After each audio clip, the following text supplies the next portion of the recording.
Even the nascent soul, which was originally in a daze, woke up. However, after waking up, the nascent soul was even more afraid because the majestic pillar of aura had dragged it out of the sky. Chapter 36:15. Gigi. Reverend Xiangtian's nascent soul let out a mournful cry. The runes on his body flashed chaotically as he struggled with all his might. However, amidst the rumbling of the vast aura, everyone could only see the shock on his nascent soul's face. Soon after, his nascent soul was blasted into the fog by the vast aura and disappeared. Rumble. The sound of thunder rang out again. Xiaohua's face was gloomy as he used the lightning escape technique to chase after the pillar of boundless qi. Seeing the nascent soul being sucked into the void by the pillar of boundless qi, Xiaohua hurriedly pointed at the space between his eyebrows and opened his Dharma eye. He saw a crack that was like a crack slowly closing. Then, his eyes were filled with boundless waves. These waves were endless. He didn't know where they came from, nor did he know where they were going, damn it. Xiaohua clenched his teeth. After killing Jing Mubao, he ambushed Reverend Xiangtian in order to eliminate the danger. He didn't want to leave Yaotai Mountain and be troubled by Fairy Xiangfeng. Who would have thought that in the end, he would fail on the verge of success? This vast aura, what is the meaning of this? Is Reverend Xiangtian dead or alive? Xiaohua closed his magic eye and held his chin. He looked at the sky and the mess below him and began to ponder. Reverend Xiao. A slightly cautious and respectful voice sounded. Xiaohua looked up and saw that it was Reverend Yuan Qing who was closest to him. At this moment, Reverend Yuan Qing's face was filled with an indescribable awkwardness and bitterness. Xiaohua had pretended to injure him twice and he had ignored both times. Previously, he had said very well in front of Xiaohua that they would work together. How could his actions convince Reverend Yuan Qing? The other 4 nascent soul cultivators all stood behind Reverend Yuan Qing. Similarly, their previous arrogance was restrained. Facing a Dao sect senior who had broken the Star Lord Great Formation by himself, they didn't have the qualifications to be arrogant. The most important thing was that the Tingjiao shears that killed Reverend Xiangtian was still floating in the air. No one knew if it would fall on their necks or not. Xiaohua's face didn't show any anger, nor did he have any intention of scolding them. Instead, he looked at them and said, "The formation has been broken. You all go to the Jade Box and see if there are any other rare treasures near the mountain range." Yes, this junior understands. Although Daoist Master Yuan Qing's cultivation was not the highest among the 5, he was, after all, familiar with Xiaohua. He hurriedly bowed and agreed. Then, he discussed with the other 4 in a low voice. In a moment, the 5 of them spread out in 5 different directions, releasing their divine senses to slowly search. Xiaohua looked at the backs of the 5 people. With a wave of his hand, the Tingjiao shears appeared in his hand. Looking at the golden half of the Tingjiao shears, Xiaohua sighed in his heart. His current strength was comparable to the spirit severing stage, but the magic treasure in his hand was not strong enough. Currently, he could only use the soaring Wyrm scissors, the ocean overturning seal, the spirit slaying light, and the icefall mirror. Of these 4 magic treasures, only the ocean overturning seal was complete. The other 3 were incomplete. The spirit extermination vital light had yet to be successfully refined, and the soaring dragon scissors and the ice deadly mirror were damaged and incomplete. Although Xiaohua now had the means to refine spirit treasures, he still couldn't decide which magic treasure to refine into his life source magic treasure. Compared to the damaged soaring dragon scissors and the ice deadly mirror, the ocean overturning seal's power was slightly lacking. It was not even comparable to the wishful staff. However, if he were to refine the soaring dragon scissors and the ice deadly mirror into spirit treasures, Xiaohua felt that it was inappropriate. It could even be said that it was not worth it. Previously, Xiaohua's main goal was to refine the 5 elements wishful staff, but after much effort, he discovered that what he was refining was only the heaven leveling staff. Now, He had finally obtained the main material for the refining of the 5 elements wishful heaven cudgel. However, it was a huge task to refine it. It was definitely not something he could complete now. This made Xiaohua feel as if he was drawing water with a bamboo basket. It's difficult. Xiaohua sighed. With a turn of his hand, he put the soaring dragon scissors into the space. Then, with a move of his finger, he took out the sword gourd. Now, the sword gourd was extremely powerful. Even Jing Mulong was buried under the spirit extermination vital light. However, there was another problem with the spirit extermination vital light that was difficult to solve. That was, the sword light was not very sharp. Not to mention Jing Mulong, who was a 5th grade elemental power, even Reverend Xiangtian and Leng Qingge, who were 4th grade elemental power, could withstand it. Of course, Xiaohua also knew that the extreme magnetic light was the key to refining the spirit extermination vital light, but he couldn't find the extreme magnetic light. How can a spirit treasure be easy to refine? Looking at the sword gourd, Xiaohua's heart gave birth to a realization. Although this Zhao's magic treasures are not very useful, they are gradually being perfected. When the opportunity comes, this Zhao's spirit treasure will be earth-shattering, right? The ancients often say that haste makes waste. This is probably the case. After putting away the sword gourd, Xiaohua released his divine sense and looked around at the 5 nascent soul cultivators who were searching for him. Then, he released his soul awareness to search for Su Tingzi's location. Compared to Reverend Yuan Qing, Xiaohua cared more about Su Tingzi. After all, Su Tingzi had received Xiaohua's instructions to use him as bait to lure Jing Mulong out. Xiaohua would remember this favor. After looking for a moment, Xiaohua recalled a little, identified a direction, and flew in a certain direction. Then, he released his Buddhist awareness to look around. As he looked, Xiaohua couldn't help but be moved. Then, his figure flashed and he entered the ground. After a moment, he flew out again. In his hand, he was holding an earth-yellow magic treasure that was several feet in size. This earth-yellow magic treasure was Su Tingzi's heaven-shaking hammer. Gently placing the heaven-shaking hammer on the ground, Xiaohua stretched out his index finger. At the tip of his finger, a similarly earthy yellow light landed on the heaven-shaking hammer like a sharp thorn. The heaven-shaking hammer let out a soft rumble and slowly retracted. It returned to the size of a palm and landed in Xiaohua's hand. Looking at the ground now, it was a rather tragic sight. Inside, Su Tingzi's face was yellow and his eyes were tightly shut. Just as he moved his eyeballs, he opened his eyelids with difficulty. Of the nearly 20 golden core cultivators behind him, only 9 were alive. The other 10 had already turned into broken limbs. Even though these 9 people were still alive, Xiaohua's Buddha's consciousness had already swept over them. He had already found out that these 9 people were already seriously injured. Not only had their corporeal bodies been damaged, but even their golden cores had also been shattered.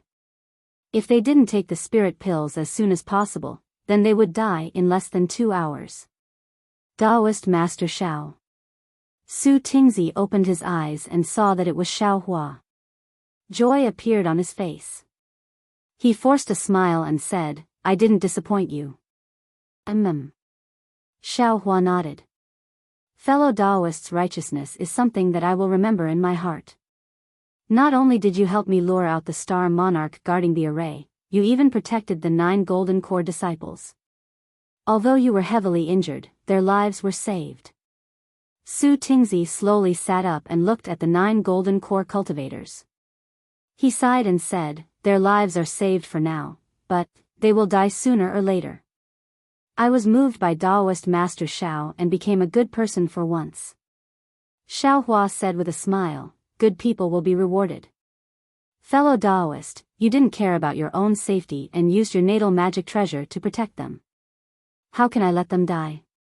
Su Tingzi's eyes flashed with surprise. He said anxiously, "Taoist. Taoist Master Xiao, do you have the 9 Revolutions life-extending pill?" Xiaohua was sweating profusely. He waved his hand and said, "I don't have that kind of spirit item, but I have other medicinal pills. As he spoke, he first handed the heaven-shaking hammer to Su Tingzi.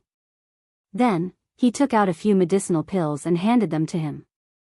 He said with a smile, "Try this medicinal pill of mine." Su Tingzi naturally knew that this wasn't the time to be polite. He put away his magic treasure and took out a medicinal pill and put it in his mouth. Su Tingzi's face was filled with ecstasy as soon as the medicinal pill entered his mouth. He immediately closed his eyes and started to circulate his cultivation. Xiaohua hurriedly said with a smile, "Fellow Taoist, don't be anxious. There are still 9 golden core disciples who need your help. I have to circulate my cultivation and don't have time to help them. Although they made a blood oath to me, they made a blood oath to Taoist Master Xiao. I'll have to trouble Taoist Master Xiao with their matters." Su Tingzi still hadn't recovered from his injuries, so how could he care about others? He closed his eyes and circulated his cultivation. When Xiaohua saw this, he didn't dare to delay any longer. He took out the medicinal pills and fed them to the 9 golden core cultivators one by one. Then, he poured his true essence into the 9 people's mouths to help them dissolve the medicinal effects. Xiaohua's medicinal pills were very powerful.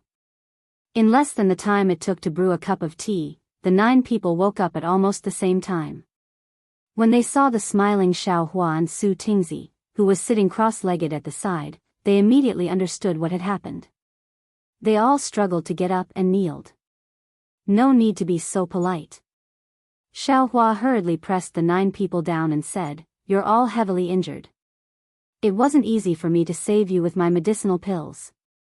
If you move any more, my medicinal pills will be wasted. Junior Panyu thanks Senior Xiao for his kindness." The golden core cultivator in front looked left and right. An indescribable bitterness appeared on his face as he clasped his hands and said with difficulty. The several gold core cultivators also reported their names one by one and thanked Xiaohua. Xiaohua nodded slightly. After pondering for a moment, he said, "Panyu, not only are your physical bodies heavily injured, even your golden cores are shattered. Now that you're on Yaotai Mountain, your lives could fall at any time. What do you plan to do?" "This." Panyu looked at Su Tingzi, who had his eyes closed, and said in a low voice, "Junior and the others have already sworn a blood oath to serve Senior Su Tingzi, don't worry about me. I can't even take care of myself right now. I'll transfer your blood oath to Taoist Master Xiao." Su Tingzi didn't open his eyes and said in a low voice, "Besides, I was just following Taoist Master Zhao's orders at that time to lure the Confucian cultivators into a trap." Su Tingzi's voice was extremely low, but the golden core cultivators heard it clearly. Wasn't that the situation at that time? However, Pan Yu and the others seemed to have never heard of a blood oath being transferred to someone else. They couldn't help but look at each other. Xiaohua looked at the 9 late-stage golden core cultivators and rolled his eyes. He nodded and said, "Since fellow Taoist Su Tingzi has the heart, then I can't be careless. If you're willing to serve me loyally, I can naturally protect your lives. As long as I can walk out of Yaotai Mountain, I'll definitely bring you out. Moreover, I can also guarantee your future cultivation, including cultivation methods, medicinal pills, and other things."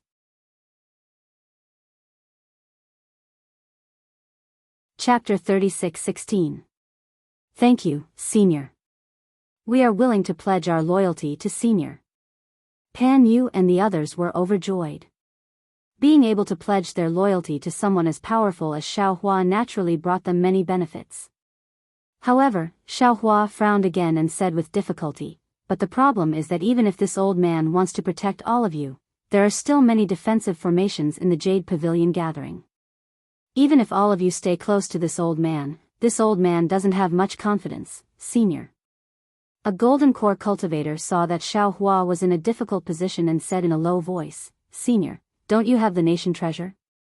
That thing can be used to suppress cultivators of our generation, so it can naturally contain us. It won't be too late to let us out after Senior leaves the Jade Pavilion conference." In fact, Xiaohua originally wanted to let them enter his Qinkuan bag or spirit storage bag, but after hearing this golden core cultivator's words, he couldn't help but be overjoyed. He nodded and said, "All right, then I'll have to trouble you all." Taoist Master Shao. Su Tingzi opened his eyes and hurriedly called out, "You should also suppress I. Why do I feel like I won't be able to last until the Jade Pavilion conference ends with my injuries?" "That's fine," Xiao Hua said with a smile, "as long as fellow Taoist doesn't worry, I can enter." Su Tingzi's words were half a joke. After all, once he entered the mountain and river seal, his entire life would be in Xiao Hua's hands. No matter what Xiao Hua did to him, he wouldn't be able to resist. However, when Su Tingzi heard Xiao Hua's straightforward answer and thought about his impression of Xiao Hua in this short period of time, he couldn't help but be tempted. After Xiao Hua finished speaking with Su Tingzi, he raised his hand and took out 9 medicinal pills. He handed them to Pan Yu and the others and said, "These are the medicinal pills that I used before. They should be able to help you all condense your golden cores. Take them now, and after I put you all into the mountain and river seal, you can take advantage of this time to cultivate." Condense golden cores? Pan Yu and the others could not believe their ears. They all carefully received the mountain river seal and hurriedly put it into the air. Xiao Hua did not hold back and had dragon vein Xiao Hua used the mountain river seal to suppress the 9 people inside. Su Tingzi was moved. Although Xiao Hua didn't say who refined this pill, Su Tingzi had never heard of any famous alchemist in the hidden Immortal continent who could refine this legendary pill. Even if Xiao Hua didn't know how to refine pills, if Xiao Hua was able to get acquainted with this kind of person, he would definitely be able to gain some benefits if he befriended Xiao Hua. Therefore, without waiting for Xiao Hua to speak, Su Tingzi took the initiative and said with a smile, "Taoist Master Xiao, there is also I, don't forget. Is fellow Taoist really willing?" Xiao Hua smiled meaningfully. "I thought fellow Taoist was just joking." "Sigh, didn't Taoist Master Xiao say it already? Good people have good karma. I just did a good deed. Spiritual Master, you should let I have a good karma, right?" Su Tingzi blinked his eyes and smiled. When Xiao Hua heard this, he nodded solemnly and said, "Fellow Taoist, don't worry. I won't disappoint you." "Many thanks, Taoist Master Xiao." Ever since Su Tingzi woke up, he had been calling Xiao Hua Taoist Master Xiao instead of fellow Taoist Xiao. Dragon vein Xiao Hua activated the mountain and river seal. Just as he was about to put Su Tingzi away, Su Tingzi suddenly shouted, "Taoist Master Xiao, please wait." "Oh?" Xiao Hua said with a smile that wasn't a smile, "Fellow Taoist, are you regretting it?" "No." Su Tingzi waved his hand. "Previously, inside the defensive formation, I saw 2 strange things. Now that I suddenly remembered, I have to remind Taoist Master. Fellow Taoist, please speak." Xiao Hua was bewildered. After hearing Su Tingzi talk about the 2 nascent soul cultivators and nascent souls disappearing after their deaths, he asked again, then. "Fellow Taoist, do you know if such strange things happened in the Jade Pavilion gathering?" Su Tingzi shook his head slightly. "This. I don't know. However, from what I know, it doesn't seem to be the case. Of course, it's said that there are many defensive formations in the Jade Pavilion gathering, and every defensive formation is different. Perhaps the defensive formation we fell into is different from the others." I understand. I'll pay attention." Xiao Hua temporarily suppressed his doubts and said, "Fellow Taoist, you should go back and cultivate." As he spoke, he activated the mountain and river seal and suppressed Su Tingzi. After putting everyone away, Xiao Hua looked at the mountain and river seal in his hand and smiled. This mountain and river seal was actually a bit similar to a cosmos bag, but the space inside was much larger. Putting people into a cosmos bag sounded very disgusting, but if it was put into the mountain and river seal, it sounded more comfortable. However, in reality, what was the difference? It wasn't as comfortable as his own space. A nation weapon, a nation weapon. A nation weapon, how interesting. Xiao Hua spun the mountain and river seal in his hand and put it back into his meridians. He looked up at the clear sky and muttered, "Damn it, Li wanted me to keep a low profile, but I broke a Celestial Lord's defensive formation as soon as I arrived and even killed a Celestial Lord. How can I keep a low profile in the future? Now that the defensive formation is broken and the Celestial Lord is dead, Kong Hongwu will fly into a rage. I really don't know what methods he'll use to deal with me. It seems that he won't rest until he's dead. It's time for me to change my appearance." On the Jade Mountain, within the Celestial Lord Palace, there was a huge space. Kong Hongwu was standing in the starry sky with his hands behind his back. Behind Kong Hongwu were a boy and a girl. They each held a flute and a sword in their hands as they stood there respectfully. However, the two boys' gazes were different from Kong Hongwu's. Kong Hongwu narrowed his eyes as if he had a card up his sleeve. As for the two boys, they looked at the starry sky below them without blinking, their faces filled with anticipation. The stars in the starry sky were dazzling, and each star flickered with a different brilliance. Aside from the ordinary brilliance, there was also a faint mist. This mist was either like a thin thread or like cotton. It was actually different. However, if one looked carefully, they would be able to see the strangeness of the starry sky. Although there were many formations in the starry sky, they were sparse. It was far from being as dense as the real starry sky. Moreover, there were only a few dozen stars that could be considered dense. The brilliance of these stars linked together, and they were either shaped like a rooster or a black bear. It was very dazzling. If Xiao Hua was here, he would definitely be able to tell that there were exactly 28 stars in these dozens of spots. They were the 28 lunar mansions. There was another special place in the starry sky. Under the starry sky, there was something that looked like a long river.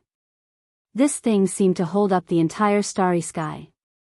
Above the long river, there were layers of purple clouds. Between the layers, there were mountains, ridges, long rivers, streams, and so on. Occasionally, the shadows of cities and farmhouses could be seen. Suddenly, on a star that was not shining brightly, a small light dust fell like a meteor. This light dust fell into the long river under the starry sky.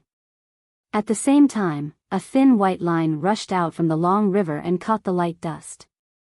When the light dust fell into the long river, it did not cause any splashes. 35. The girl was quick to speak and hurriedly shouted, "Palace Master, 35 have already appeared." Kong Hongwu faintly replied. His brows slightly furrowed, as if he was not very happy. The girl's pearl-like eyes turned slightly and she smiled, "Palace Master, what is this thing? How come I have not seen it in the previous Jade Pavilion conference? It's really fun." Hee, fun? Kong Hongwu opened his eyes and a smile appeared on his face. He said, "In this world, the most beautiful thing is to sit and watch the clouds rise and fall. The most calming thing is to wait for the flowers to bloom and wilt. In this world, the most satisfying thing is to control the life and death of others."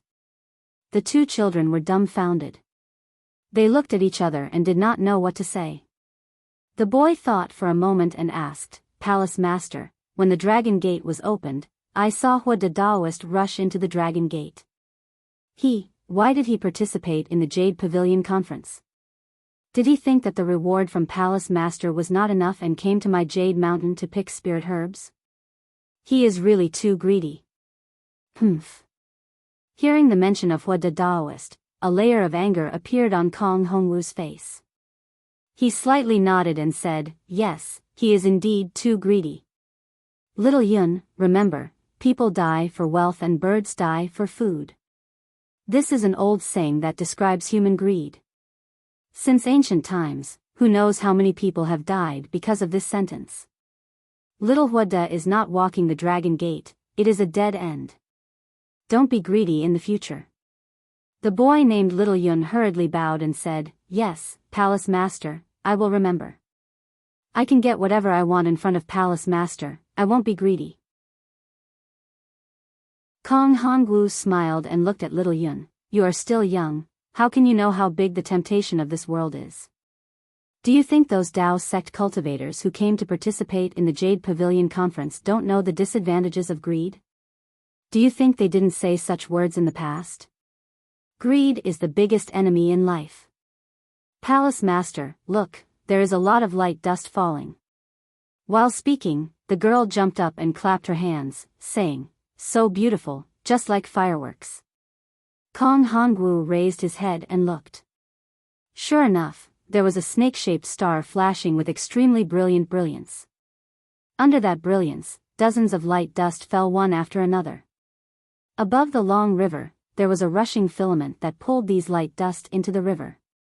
Kong Hongwu unconsciously showed a satisfied smile on his face. There is also that one. Little Yun was not to be outdone. He also pointed at a tiger-like star and shouted, and there are more fireworks, more beautiful. Before the little girl could take it out, the starry sky was filled with specks of light dust. There were more and less specks of light dust, and they were exceptionally bright. This caused the corners of Kong Hongwu's mouth to curl up again, and he looked very proud. But when Kong Hongwu slightly lowered his head and was about to squint his eyes, suddenly, at the place where the previous star was, the whole star rushed out a few feet of starlight. Near the star, there was a dragon-shaped star river that fiercely rotated and crashed into the star.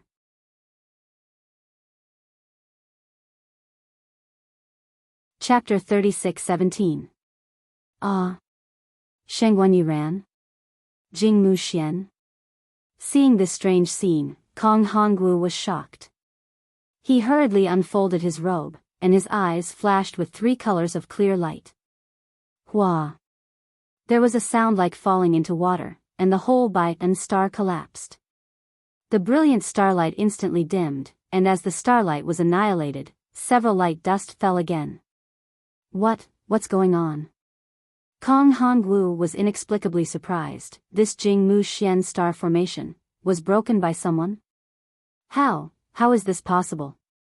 The 4 eyes of the boy and girl rolled around, and there was panic and fear on their faces. Obviously, they knew the seriousness of the matter, so they closed their little mouths tightly and didn't dare to breathe loudly. Kong Hongwu stared at the starry sky formation, as if he was thinking about something. After a long while, he looked up to the sky and laughed, as if he had understood something, and said, ha ha ha. Hongmeng old man, you're really good.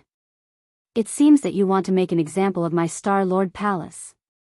I really underestimated you. When I saw your subordinates leave, I thought you didn't dare to come to Yaotai Mountain to make trouble, but I didn't expect you to send Xiaohua to make trouble. Good, I'm not your opponent, but I'll cut off your claws and teeth. I'll let you know the power of my Star Lord Palace. After saying that, Kong Hongwu raised his hand, and the sword in Xiao Yun's hand flew up with a clang and landed in the starry sky. Kong Hongwu patted his own head, and a puff. 3-colored air column spurted out and condensed into a Z in the air. Except for the abnormal skin color, this Z was also dressed in a Confucian robe, and looked like a real person. This Z stretched out his hand, and the sword fell into his hand. Immediately, jumping inscriptions flew out from the sword, and the inscriptions made a clear chanting sound. The chanting sound was full of rhythm, and strands of noble qi, which were as thin as hair but condensed with terrifying power, came out of the void and crashed into the inscriptions. Layers of extraordinary splendor mixed with clouds gushed out from the surface of the inscriptions. In the time it took to eat a meal, the inscriptions on the whole sword rushed into the air, and condensed into the appearance of a golden-armored celestial man. Please. Kong Hongwu lightly opened his mouth and spat out a word. Thousands of rays of light flew out of the Z's mouth and landed on the forehead of the golden-armored celestial man. The rays of light converged and turned into the inscriptions of the sun, moon, and star. Then, the Z waved his hand and pointed the sword at the center of the 3 inscriptions. The golden-armored celestial man flashed with an intense golden light and rushed into the starry sky. Boom! With a soft sound, the golden-armored celestial man disappeared. At the same time, a blood-red star with a long tail flew out from where the golden-armored celestial man disappeared. On top of the star, there were shadows of the sun and moon that were flashing with different colors of clouds. Xiaohua retracted his gaze from the horizon and released his Buddhist sense to check the area again. He didn't find anyone alive. Only then did he fly to the place where Reverend Xiangtian was killed. Reverend Xiangtian's corpse had been split into two and looked very bloody. Xiaohua waved his hand and a samadhi true fire fell and burned the corpse. He then raised his hand and took a few qinkuan bags. Xiaohua opened them and looked inside. There were many things inside. Xiaohua didn't have time to look at them carefully and casually threw them into his space. Daoist Xiang Tian's cold plum flying sword was also thrown to the ground. However, this sword was Daoist Xiang Tian's life treasure. Since Daoist Xiang Tian's nascent soul was holding a small sword, even if Xiaohua erased the origin soul imprint on it, it wouldn't be of much use. However, Xiaohua only hesitated for a moment. He raised his hand and the cold plum sword fell into his hand. Without the slightest hesitation, he erased the nascent divinity within it and put it away. A magic treasure painstakingly refined by a nascent soul cultivator could definitely be given to an ordinary core formation disciple. It's here, it's here. At this moment, a cultivator's hoarse voice sounded. Xiaohua looked up and saw that it was one of the cultivators that Daoist Yuan Qing sent to search for the jade box. Xiaohua urged his body to fly towards that person. The other four people also stopped searching and flew towards that person's location. When Xiaohua arrived, that person had already taken out the jade box from the collapsed mountain rocks. This place was already very far from the cliff where the jade box was previously placed. Moreover, the surrounding mountain rocks, debris, and fallen ancient trees were all present. It was really a mess. From time to time, there would be some fog, weak wind, and other things rushing out. If one didn't look carefully, it would really be difficult to find it. That person was slightly thin and his face was pale. When he saw Xiaohua fly over, he hurriedly handed over the jade box and said with a smile, "Senior Xiao." Xiaohua glanced at the jade box and said indifferently, "Wait a moment. Let's wait for them to arrive." Yes, that person didn't dare to say anything else. He held the jade box in his hand and stood in the air. Seeing that Daoist Yuan Qing and the others still hadn't arrived, Xiaohua asked again, "How should I address you, fellow Daoist?" "Senior Xiao, you're too polite. I'm Daoist Jingting." Daoist Jingting was flattered when he heard Xiaohua call him fellow Daoist. "You found this thing, so it should be yours. However, I need the Imperial Preceptor's lot. If it's the lot of the Imperial Preceptor, then it belongs to me." Xiaohua said, "However, I'll give you some compensation." "I wouldn't dare." Daoist Jingting said hurriedly, "With Senior's ability, finding this thing is as easy as lifting a finger. It's my honor to be of service to Senior. Even if it's the 3 treasures mentioned by Star Lord Palace, I'm willing to offer them to Senior." "Oh?" Xiaohua stared blankly for a moment, somewhat puzzled. He rubbed his chin, embarrassed by his own deterrence. Although he was somewhat puzzled when he saw Xiaohua, Daoist Jingting didn't explain much when he saw Daoist Yuan Qing and the others flying over. He just waited quietly on the side. When Daoist Yuan Qing saw the jade box in Daoist Jingting's hand, a smile immediately appeared on his face. He cupped his hands and said, "Congratulations, Senior." "Hee, congratulations, congratulations." Xiaohua nodded slightly. Daoist Yuan Qing took out a few more jade boxes from his bosom and handed them to Xiaohua, saying, "Also, these are some spiritual herbs and spiritual objects that Junior found nearby. Senior saved Junior's life. Junior has nothing to repay Senior, so I'll take these as my thanks to Senior." Xiaohua took a deep look at Daoist Yuan Qing and didn't refuse. He took them with a smile and said, "Since that's the case, I'll accept these things. Fellow Daoist Yuan Qing, you don't have to keep talking about your so-called kindness. I'll listen to Daoist Zhao's instructions. Daoist Yuan Qing was very happy. After answering respectfully, he stood to the side. Xiao Hua understood, so how could the other three nascent soul cultivators not understand? They all took out a few jade boxes from their Qingquan bags. Who knew if they found them in such a short time? They all handed them to Xiao Hua. Xiao Hua took them one by one without hesitation. He roughly looked at them and sent them into his space. Then, he looked at Daoist Jingting and said, I've always liked to be magnanimous.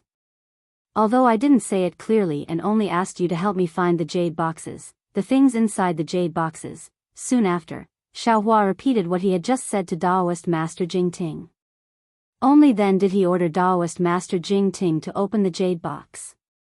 Inside the jade box, there was a flash of brilliance, and a faint, mighty roar of a beast rushed into the air along with the jade box. Xiao Hua's eyes slightly narrowed, revealing a happy expression. He could already clearly see that under that brilliance, there was a swan one-shaped imperial jade seal. Congratulations, Daoist Xiao. Daoist Jingting also slightly closed his eyes because of that light, and then he shouted with a happy expression. Ha! Seeing that it was the state preceptor's lot that he needed, Xiao Hua didn't hold back. He covered his Daoist robe, and the state preceptor's lot fell into his hand, instantly disappearing. Daoist Yuan Qing and the other 4 nascent soul cultivators also opened their mouths to congratulate him, but the smiles on their faces carried a trace of bitterness. More than 10 nascent soul cultivators risked their lives, and so many of them died. Who would have thought that the jade boxes only contained the state preceptor's lot? How could they not feel wronged? Of course, their congratulations were sincere.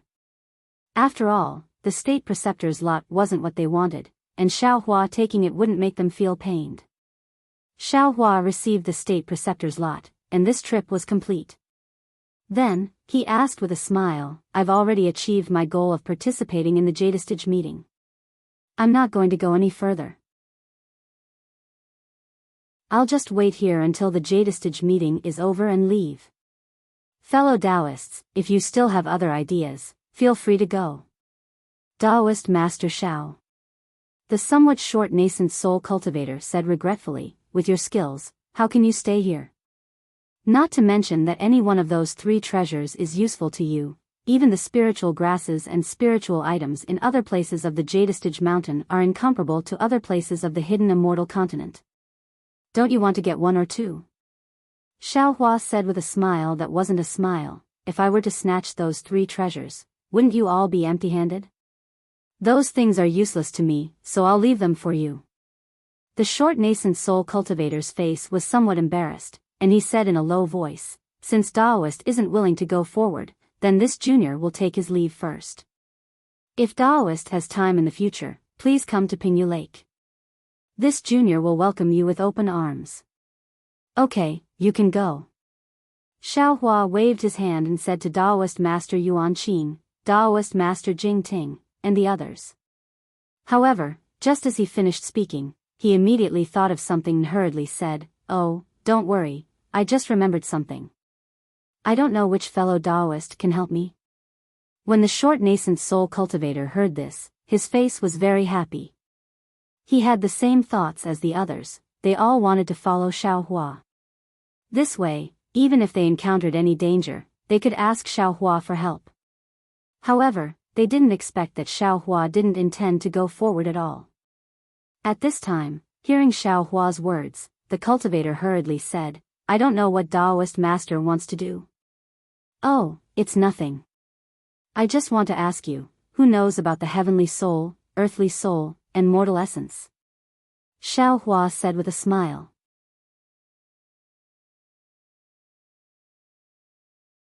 Chapter 36:18. When the short nascent soul cultivator heard this, he couldn't help but stare blankly. Looking at the 3 people beside him, they all looked confused. He slightly shook his head and said, I have never heard of it. Hee, no matter. Xiao Hua smiled and waved his hand. If you don't know, then don't know. At this moment, Daoist Jingting said calmly, I know what Daoist Jingting is talking about. Moreover, I also know that there is one in Yaotai Mountain. Is that so? Xiao Hua was pleasantly surprised. He looked at Daoist Jingting and said with a smile, if fellow Daoist can help me, I definitely won't treat you unfairly. Daoist Jingting seemed to have made some decision. He lightly bit his lips and said, Daoist Jingting Nai can be considered to be fated. If Daoist Jingting can obtain that thing, I ask Daoist Jingting to share some with me. Of course. Xiao Hua agreed without hesitation. There is no need to doubt this. Good, Daoist Jingting made a prompt decision. He cupped his hands and said, if Daoist Jingting is willing, I will take Daoist Jingting there. However, that place is rather dangerous. The other fellow Taoists shouldn't rashly take risks. When the short nascent soul cultivator saw that Daoist Jingting had already said this, he hurriedly bowed and said, I wish Daoist Jingting success. Farewell. After he finished speaking, he urged his magic power to leave. At this moment, he heard a very distant place, the location of that Yaotai mountain. Rumble. The sound of mountains and tsunamis reverberated through the entire sky. Xiao Hua and the others looked up and saw a blood-red meteor rushing out from the peak of Yaotai mountain. It went straight to the top of the sky, and then with a large blood-red tail, it rushed from the top of the sky to the other end of the mountain range. As the meteor streaked across, the blood-red color was like a sharp sword cutting open the sky. A long bloody scar appeared in the sky. Not only that, but the sky before the meteor was extremely trembling.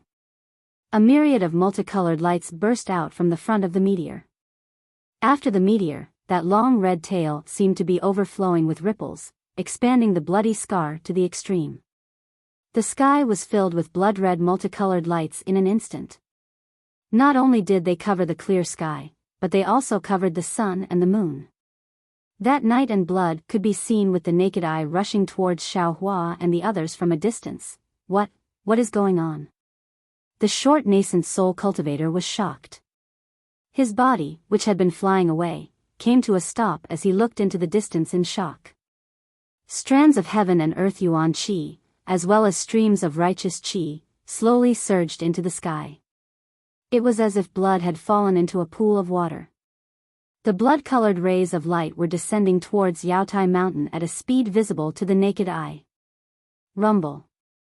The sound of thunder and claps of thunder seemed to be the only sound in the world, reverberating back and forth. Not only did the blood-colored meteor streak across the horizon, it even cut open the hearts of all the cultivators. An indescribable restlessness, viciousness, and brutality unknowingly diffused out from their hearts. A rare treasure? The short nascent soul cultivator had just stopped and his attention fell on the blood-colored meteor when he saw jade boxes flickering with brilliance and clouds rushing out from all directions. Behind the jade boxes were many cultivators. These cultivators were either activating their magic treasures or using their abilities. They were all extremely excited. Unfortunately, the majority of the jade boxes immediately disappeared into the blood-colored rays of light when they rushed into the air. Only a few landed in the hands of the cultivators. Those who obtained the jade boxes either turned around and flew away or directly rushed forward, disappearing with the other jade boxes. Those who didn't obtain the jade boxes naturally didn't want to fall behind. They immediately rushed into the blood-colored rays of light and disappeared. As for more cultivators, they were hesitant. After all, this blood-colored meteor was an ominous sign. Who knew what was inside the rays of light? However, wherever the meteor passed, the blood-colored scars didn't disappear. The rays of light spread downwards bit by bit without any intention of stopping. Some cultivators who were close to the rays of light didn't even need to move their bodies. Once they came into contact with the rays of light, they immediately disappeared. Seeing this, how could the cultivators not know that Star Lord Palace's intention was to let all the cultivators enter the rays of light? Rather than waiting here to be sucked in by the rays of light, it was better to enter the rays of light now and obtain the rare treasure a step earlier. Thus, even more cultivators flew out from the continuous mountain range and rushed into the rays of light, disappearing without a trace. The short nascent soul cultivator looked at the treasures falling into the rays of light with greed in his eyes.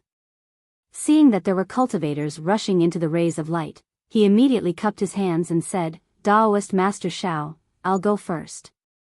"Please." Xiao Hua nodded. That nascent soul cultivator urged his body and rushed up 100 feet. Once he came into contact with the blood-colored rays of light, he disappeared like the other cultivators.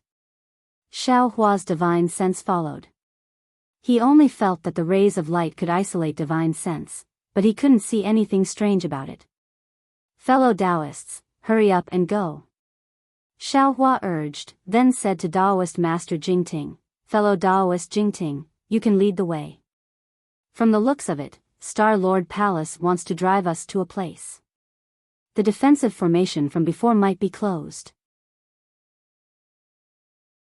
When Taoist Master Jingting heard this, he immediately understood. He hurriedly nodded and said, "Taoist Master, please follow me." As he said this, Taoist Master Jingting also urged his body and flew towards a place.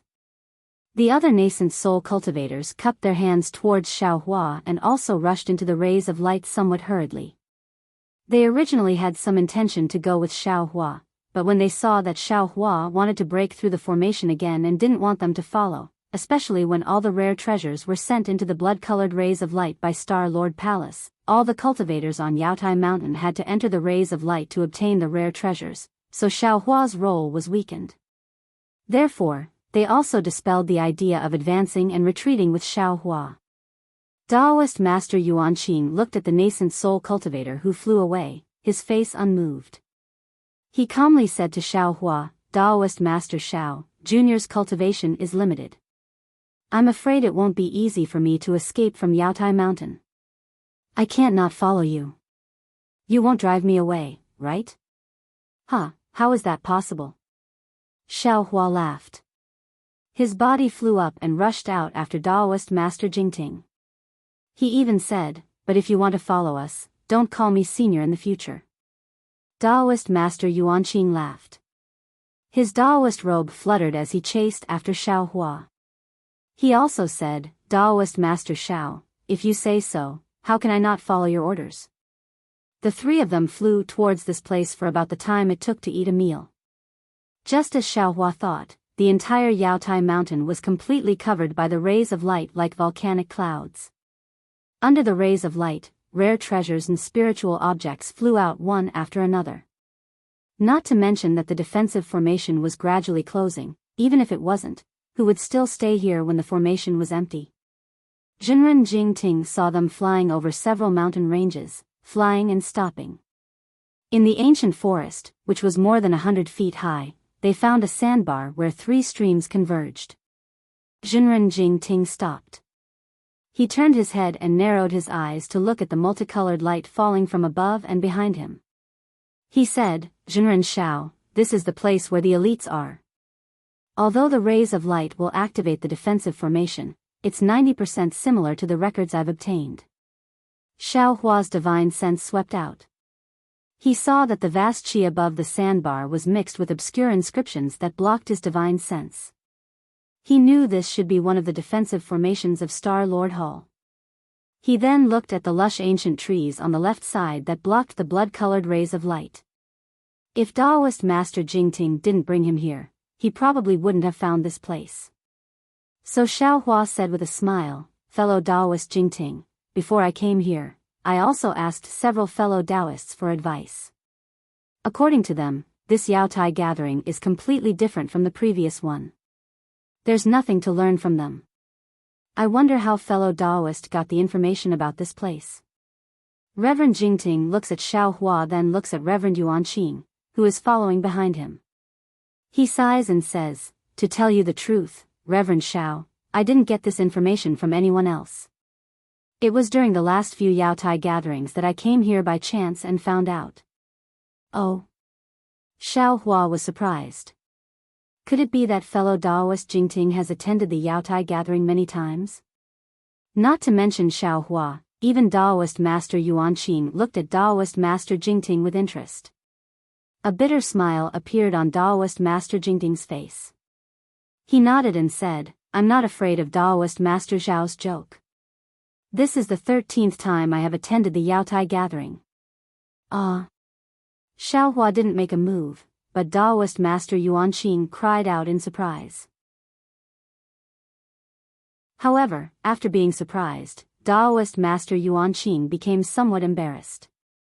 He said with a smile, fellow Daoist Jingting, you think too much. This Yaotai gathering is also the 3rd time I've attended. You've only attended a few more times than me. I'm afraid I'm the pot calling the kettle black. Alas. Daoist Master Jingting sighed.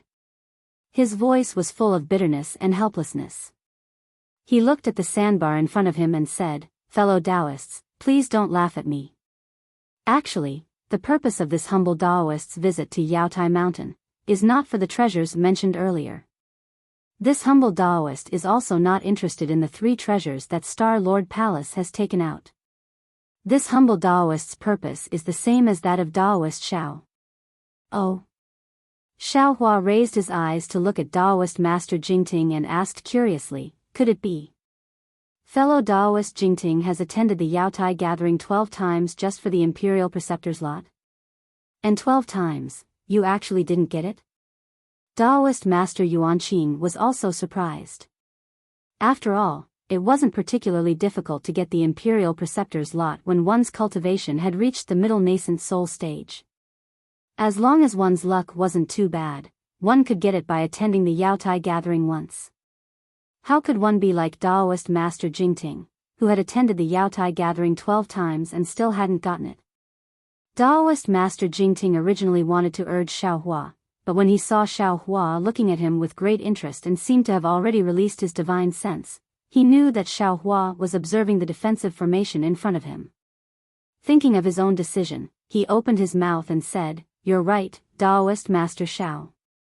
Since I attended the first Yaotai gathering 400 years ago, I've attended the Yaotai gathering 12 times in the past several hundred years and returned empty-handed.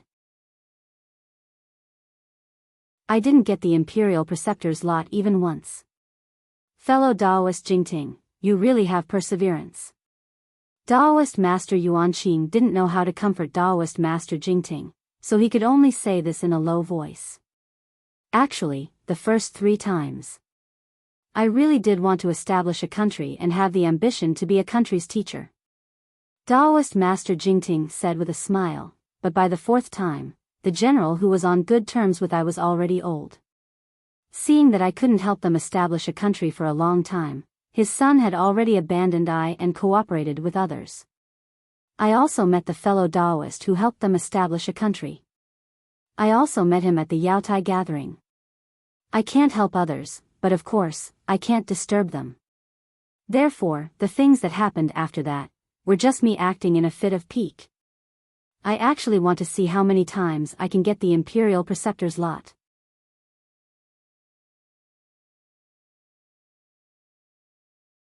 Chapter 36:19. After Xiaohua's divine sense landed on the defensive formation and carefully observed it for a moment, he unconsciously frowned slightly. This defensive formation was rather strange. It was like a lock covering the sandbar. The 3 streams rushing in from all directions were like keys to the lock. The defensive formation could only be opened by the streams. However, there was a faint strangeness in the streams, which contained a murderous intent. Xiaohua felt that it was somewhat familiar, but also difficult to grasp. He had no choice but to think more about it. Fellow Daoist Jingting, how did you enter this place last time? Xiaohua seemed to have a plan and asked. Reverend Jingting said without hesitation, when I participated in the Yaotai assembly for the first time, I had already obtained the Imperial Preceptor's lot on a mountain range not far from here. Unfortunately, before I could put it in my Qingquan bag, I was discovered by another fellow Daoist. This fellow Daoist was more powerful than me, so I was thrown into that stream. In order to escape that fellow Daoist's pursuit, I used the water escape technique to hide. Who knew that a very inexplicable force would bring me into that sandbar? It's just that. I only entered the sandbar for a very short time. I was only able to see the situation inside before I was brought out. Later on, by chance and coincidence, I found out that inside was the renjing that ordinary Taoist cultivators of my sect talked about. Alas, since I knew this thing was the renjing, I had to come here every time I came here to take a look. However, apart from the first time, this was the only time I could see the surrounding ancient trees. In the past several hundred years, Star Lord Hall never opened this place. This time, I don't have much time left. Xiao Hua looked at the place that was only a few li away. The edges of the ancient trees were already blurred, as if the blood-red light had swallowed the ancient trees. Moreover, under the cover of the light, all the mountains, forests and streams could no longer be seen. Only the distant Yaotai mountain stood tall like a pillar that reached the sky.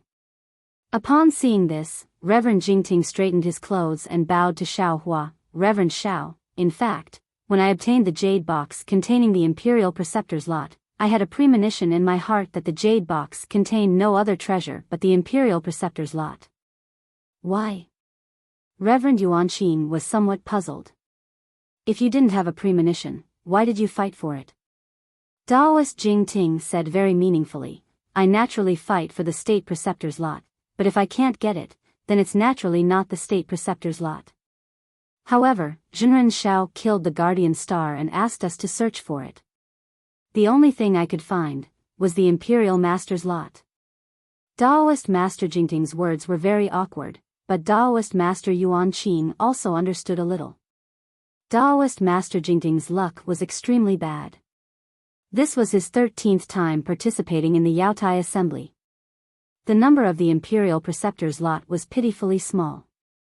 This was the first time he was so close to the Imperial Preceptor's lot, but he just happened to encounter the unstoppable Xiao Hua. Even if he could get the Imperial Teacher's lot in his hands, in the end, he would have to give it to Xiao Hua. As Taoist Jingting spoke, his figure didn't get up. Since the heavens let me present the Imperial Preceptor's lot with both hands, then it's also letting me serve Taoist. I hope that Taoist Xiao can guide me when you establish your country in the future. Taoist Yuanqing's eyebrows twitched as he forced a smile.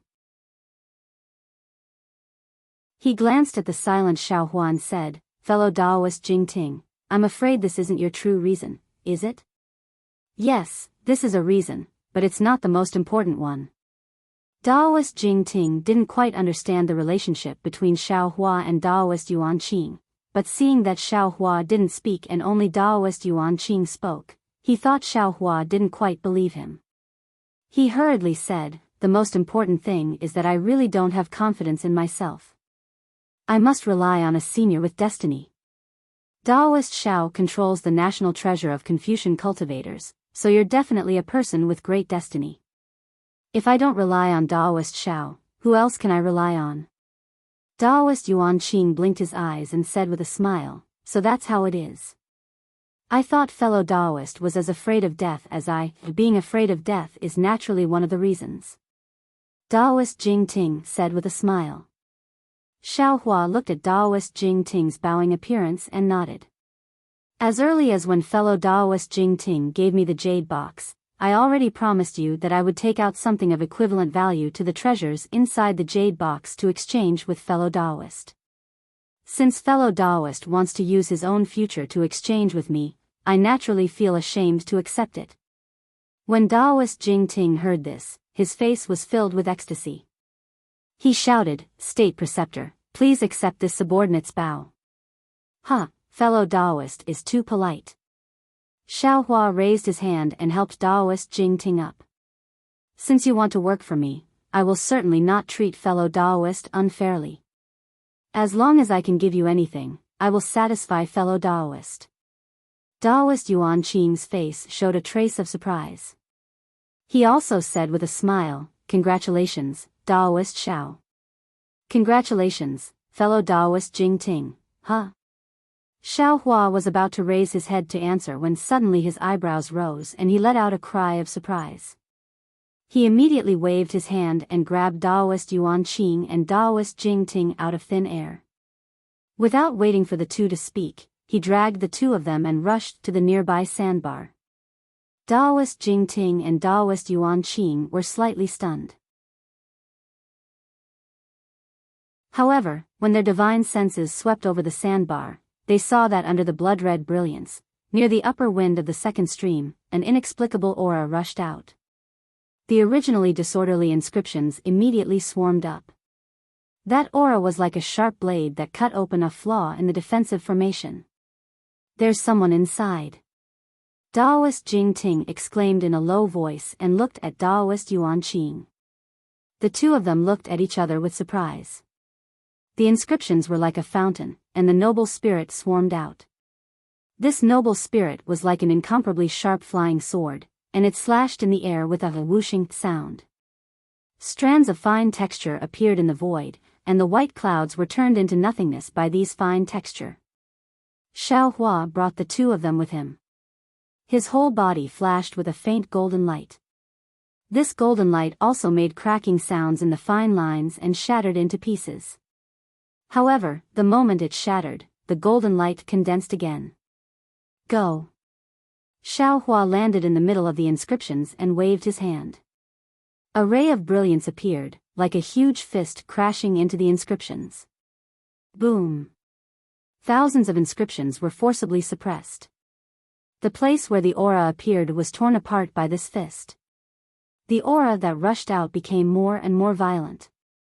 However, just as the aura rushed out, an ear-piercing beast roar was heard from within the crack. The aura suddenly converged, and even a kind of weakness and helplessness leaked out from the aura. Demonic beast. Xiao Hua was slightly stunned. He made a hand seal to protect himself and the others. As his body crashed into the crack, his divine sense rushed inside. "Oh. This is somewhat interesting." Xiao Hua landed in the defensive formation. His divine sense had already seen the situation inside the formation clearly. His face unconsciously revealed an expression of interest. He saw that this place was several acres in size. 3 streams rushed into the sandbar, dividing the sandbar into 3 parts. And the 3 streams converged at the center of the sandbar. A layer of watery splendor rushed out from the center of the sandbar, covering a part of the sandbar. Moreover, with Xiao Hua's divine sense, he had already sensed the mana fluctuations of this splendor.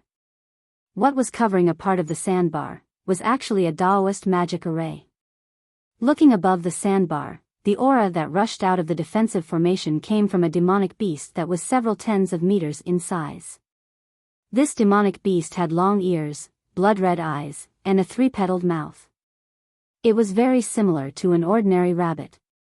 However, this demonic beast's fur was brownish-red, and its tail was several tens of meters long. How could a rabbit compare to the bloodthirst in its eyes and the vicious aura on its huge demonic body?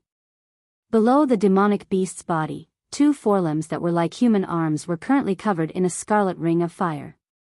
This ring of fire burned with flames that were several feet high, roasting the demonic beast's forelimbs black. A pungent smell pervaded the air. Not only that, but above the demonic beast's head, a 3-pronged trident that was more than a foot long was emitting a 3-colored brilliance that firmly covered the demonic beast's head. The demonic beast's thunderous roars could not be heard. In front of the demonic beast, there were several nascent soul cultivators who were flying in a circle in midair. The 3 at the front were forming hand seals and activating their magic treasures. The 4 at the left were holding magic treasures in their hands and coldly looking at a female cultivator wearing dark reddish-purple clothes behind the demonic beast. Xiao Hua brought Daoist Yuan Qing and Daoist Jing Ting into the defensive formation. The 7 of them were immediately alerted. However, when everyone scanned them with their divine senses, they saw that the 3 people activating their magic treasures were not alarmed at all. It was as if they had just seen a passerby. On the other hand, the other 2 people were surprised but also had a trace of ridicule. Xiao Hua also knew these 2 people. Weren't they the 2 cultivators that Xiao Hua had met on the night before he entered Mount Yaotai and participated in the trade fair? One was Daoist Shifan, and the other was Daoist Chu. This was what they meant by enemies are bound to meet. Xiao Hua could clearly see the 2 people's ridicule. His heart was unconsciously moved and he looked towards the formation below him. As for Daoist Jing Ting, as soon as he entered the defensive formation, he was immediately attracted by the rabbit-like demonic beast. His gaze had already fallen on the female cultivator wearing dark reddish-purple clothes. He saw that this tall female cultivator looked to be in her 20s. The purple clothes she wore accentuated her curves. The woman's appearance was elegant and she had an oval face with a small nose that was slightly raised. Her most attractive feature was her pair of eyes. The woman's eyes weren't large and were apricot-shaped. Under her thin eyelids, her flowing gaze was like water ripples. The woman's gaze swept past Xiaohua and the others. Immediately, a kind of faint sadness emerged in everyone's hearts. This sadness seemed to be a reflection of the female cultivator's unfortunate life, but it also seemed to be a kind of pity for the female cultivator.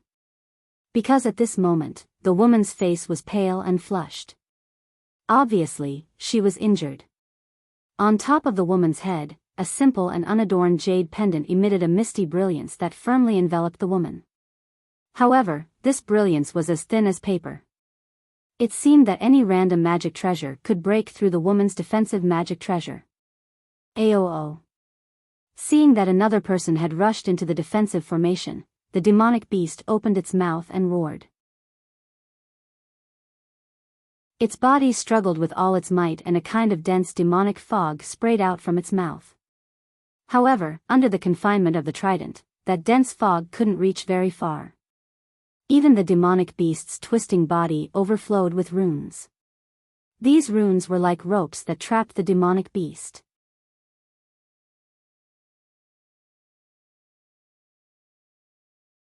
Chapter 36-20. Oh. Fellow Taoist Jingting, could it be, you know this female cultivator? Xiaohua withdrew his gaze from the formation and turned to look at Master Taoist Jingting, asking in a low voice. When Master Taoist Jingting heard this, he hastily said, reporting to Master Taoist, I do know this female cultivator. Didn't I tell you before? I've been here many times in the past 400 years, and I've met this female cultivator twice. Her name is Li Jing, and her Taoist name is Fairy Jing. Oh. Xiaohua looked at Master Taoist Jingting with a smile that wasn't a smile and said, it seems this Fairy Jing has the same idea as fellow Taoist Jingting. Emicham, it seems so. Master Taoist Jingting looked at Fairy Jing's struggling appearance and sighed, although we didn't have a deep conversation on those two occasions, I already sensed it. Before entering Yaotai Mountain this time, I specifically looked for her but didn't see any trace of her. I didn't expect her luck to be better than mine. Master Taoist Yuanqing said in a low voice, Master Taoist Xiao, these 7 cultivators are all mid-nascent soul stage. For that Fairy Jing to be able to confront them, her cultivation isn't low. Right now, the two sides are in a deadlock. If Master Taoist wants to help, then we'll immediately take action. Otherwise, we'll head into the formation to look for her. Master Taoist Jingting said with a bitter smile, that Ren Jing can only be obtained one at a time. If Fairy Jing obtains it, I'm afraid we'll have to return empty-handed. When Xiaohua heard this, he faintly smiled and said with deep meaning, that's right. Since we've already arrived late, it's better to wait and see. Although Xiaohua's plan was well thought out, Fairy Jing's summon immediately shattered his plans. Seeing Master Taoist Jingting whispering to Xiaohua and the others, Fairy Jing's eyes rippled like water. She said, Master Taoist Jingting, you've also come? Master Taoist Jingting's expression changed. If it was before, he would definitely fly into a rage. After all, Fairy Jing's words, whether intentional or not, had dragged him into the vortex. But fortunately, his anger only swept away for a moment, and he immediately calmed down. Beside him was Taoist Xiao, who was a 5th-grade origin power. Why should he care about the petty thoughts of others? Taoist Jingting was calm and didn't agree. The 7 cultivators surrounding him had a plan in their hearts. Everyone exchanged glances and transmitted a few words. Taoist Shifan and Taoist Chu Feng flew out. Taoist Shifan was still able to cup his hands in salute, but Taoist Chu Feng unexpectedly didn't even need to salute. He opened his mouth and said, Xiaohua, we've already come here first. The spiritual items here are also things we want. As the proverb says, a gentleman doesn't seize another's good things. I presume that a gentleman like Taoist, who has a graceful bearing, surely won't lower himself to the level of common people like us, right? Hee hee. Xiao Hua laughed. He laughed so hard that his eyes narrowed. He pointed at Fairy Jing and said, the ancients have a saying that good men don't fight with women. You 7 big men actually besieged a female cultivator. Where are the manners of men?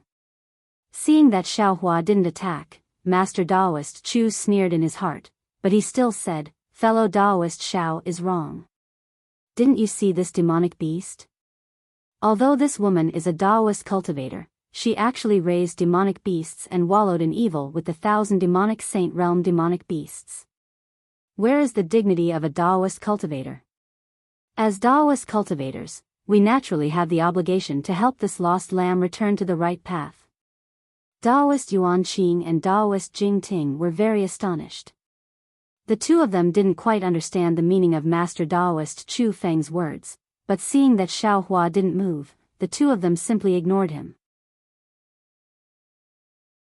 Master Taoist Chu Feng saw that Xiao Hua and the others were only standing in the air, and he was pleased with himself. Xiao Hua's gaze swept over the formation and he nodded again. Fellow Taoists' words are very reasonable. Since that's the case, I won't disturb you guys from upholding justice for our Taoist sect. Farewell. Yes, fellow Taoist Xiao, please. Master Taoist Chu Feng raised his brows and became even more pleased. He raised his hand and gestured with a somewhat strange tone. Xiao Hua pretended to turn around, but he suddenly opened his mouth again. That's right, I heard that there's a strange treasure of Star-Lord Hall here. As the proverb says, treasures have no owner and only the virtuous can obtain them. I'll go take a look. I won't disturb you, will I? No, fellow Taoist Xiao, please. Master Taoist Chu Feng laughed until his stomach hurt. Beside him, Master Shifan also resisted the urge to laugh. They really didn't expect Xiao Hua to leave just like that. Of course, it couldn't be said that they didn't think about it, but they didn't dare to believe it. All right. Xiao Hua turned around with a smile, but just as his figure moved, he clapped his hand again. A gust of wind whistled and golden light gushed out from the top of his head. It transformed into a palm that was tens of meters long and grabbed at the air. He even said coldly, "Brat, one is a traitor and the other is a strong-willed person. What qualifications do you have to speak to me? Now that everyone is besieging an orphan girl, you actually speak with conviction. If I don't kill you today, when will I?" Master Taoist Chu Feng was really shocked. Although he was on guard before, he gradually let his guard down after seeing Xiao Hua being persuaded.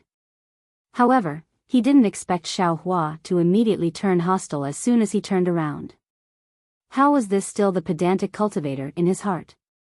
Spiritual Master Shifan was also caught off guard.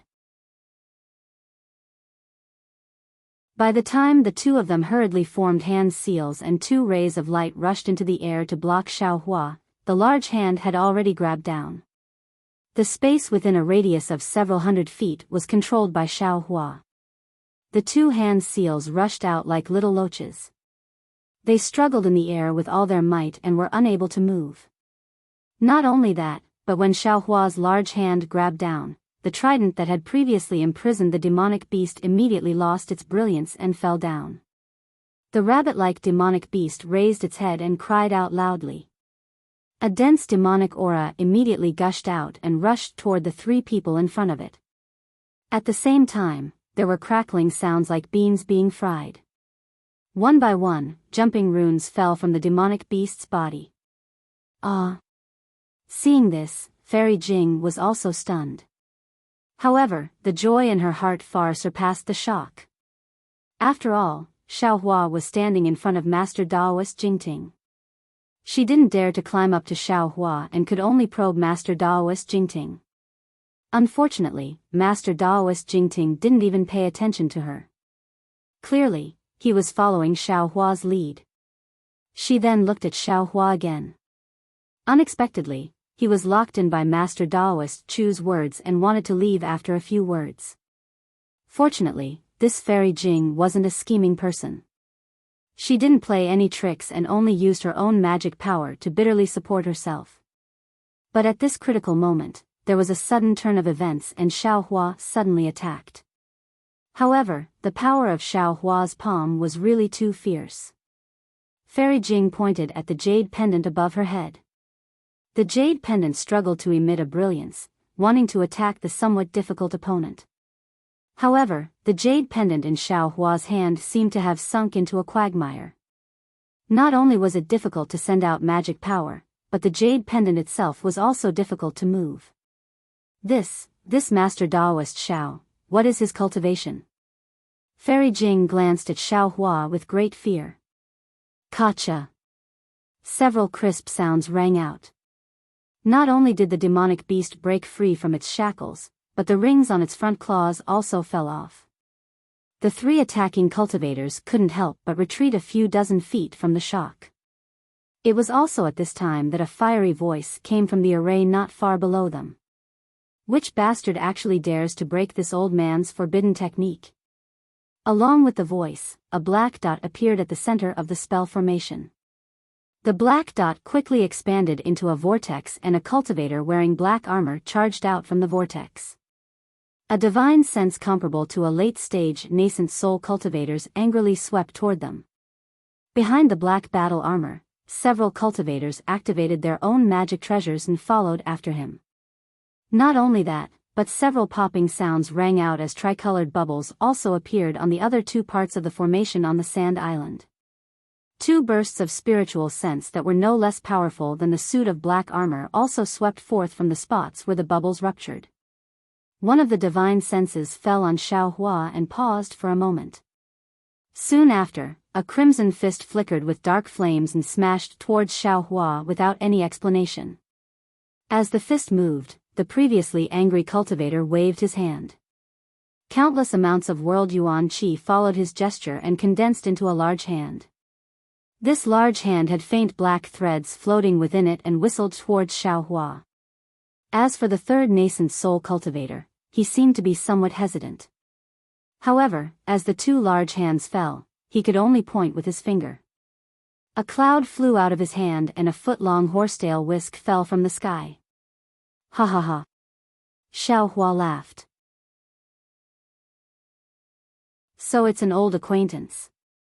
Hua Dizhenren, did you not learn your lesson at the banquet? As Xiaohua spoke, he flew out and activated his Fa Li. His palm, which was originally a feint, immediately changed. It flipped over like it could overturn mountains and seas, then suddenly expanded. It was like a real giant hand that flashed with golden light as it slammed towards Hua Dizhenren's giant hand. Rumble. Xiaohua's big hand fell down and collided with the other two. The entire sky exploded with a powerful qi wave. The scarlet fist along with the dark flame was completely extinguished by Xiaohua's attack. That blackened big hand was already imprisoned by Xiaohua's magic power halfway. Only a faint black thread spread out like a small snake and retreated with extreme vigilance. There was also the horsetail whisk in the cloud. When the cloud was struck down by Xiaohua, the entire horsetail whisk slightly swayed. Thousands of golden rays of light shattered Xiaohua's little finger. Damn it. The black-armored cultivator angrily cursed and his expression changed. He slapped his hand and a foot-long iron spike appeared in his hand. He was going to use his magic power in this fierce wind. You dare! Suddenly, Xiaohua let out an angry roar. The figure that had already landed in front of Daoist Wuda suddenly flashed with lightning and retreated like a bolt of lightning. At the same time, he rubbed his hands together and countless tiny lights fell into the void. Bang, bang, bang. Following the collision of the hands of the three nascent soul cultivators, the sound of air breaking rang in everyone's ears. Rumble, rumble, rumble. Another violent sound rang out and the entire defensive formation shook. However, the center of the shaking was not between the four nascent soul cultivators, but where Xiaohua just left.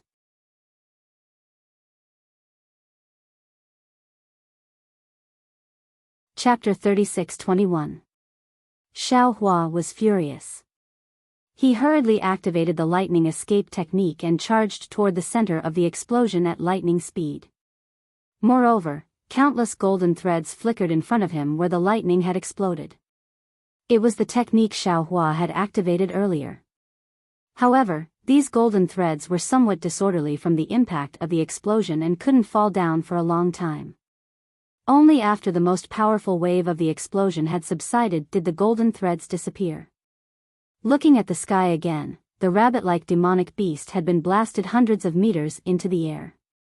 Its two ears were swaying weakly and its scarlet eyes flickered with an expression of lingering fear.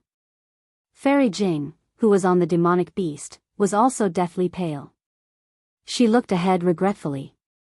As for the four nascent soul cultivators who were attacking Fairy Jing, they had long since flown away.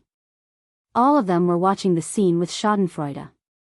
In the air, Daoist Chu Feng and Daoist Qi Fan were surrounded by flickering golden threads. Daoist Chu Feng's face was as white as a sheet of paper. Daoist Qi Fan's eyes were filled with innocence. He wanted to open his mouth to explain, but Xiao Hua was furious and couldn't even open his mouth. As for Daoist Yuan Qing, he was standing hundreds of meters away from the two. Half of his Daoist robe was torn and his face was dark red.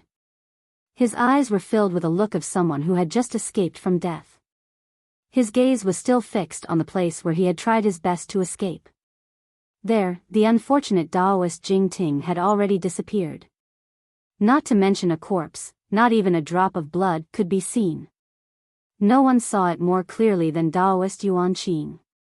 Just as Xiao Hua retracted his hand and fled to attack the three late nascent soul cultivators, Daoist Chu Feng, who had escaped from Xiao Hua's imprisonment, suddenly opened his mouth and spat out a several-inch-long rhombus-shaped object. Daoist Yuan Qing immediately felt fear and trepidation as soon as that object appeared. Immediately afterward, a rumbling sound erupted from Xiao Hua's location. Daoist Yuan Qing immediately moved to attack Daoist Chu Feng, but he was still a bit too slow. Daoist Chu Feng frantically shook his hand and half of his arm turned into blood that rushed into the rhombus-shaped object. The object immediately trembled and disappeared before Daoist Yuan Qing's eyes. How could Daoist Yuan Qing not know how powerful this object was? He hurriedly fled. Daoist Jing Ting's cultivation couldn't compare to Daoist Yuan Qing's, and his scheming was even more difficult to compare. Only after Daoist Yuan Qing fled did Daoist Jing Ting come to his senses.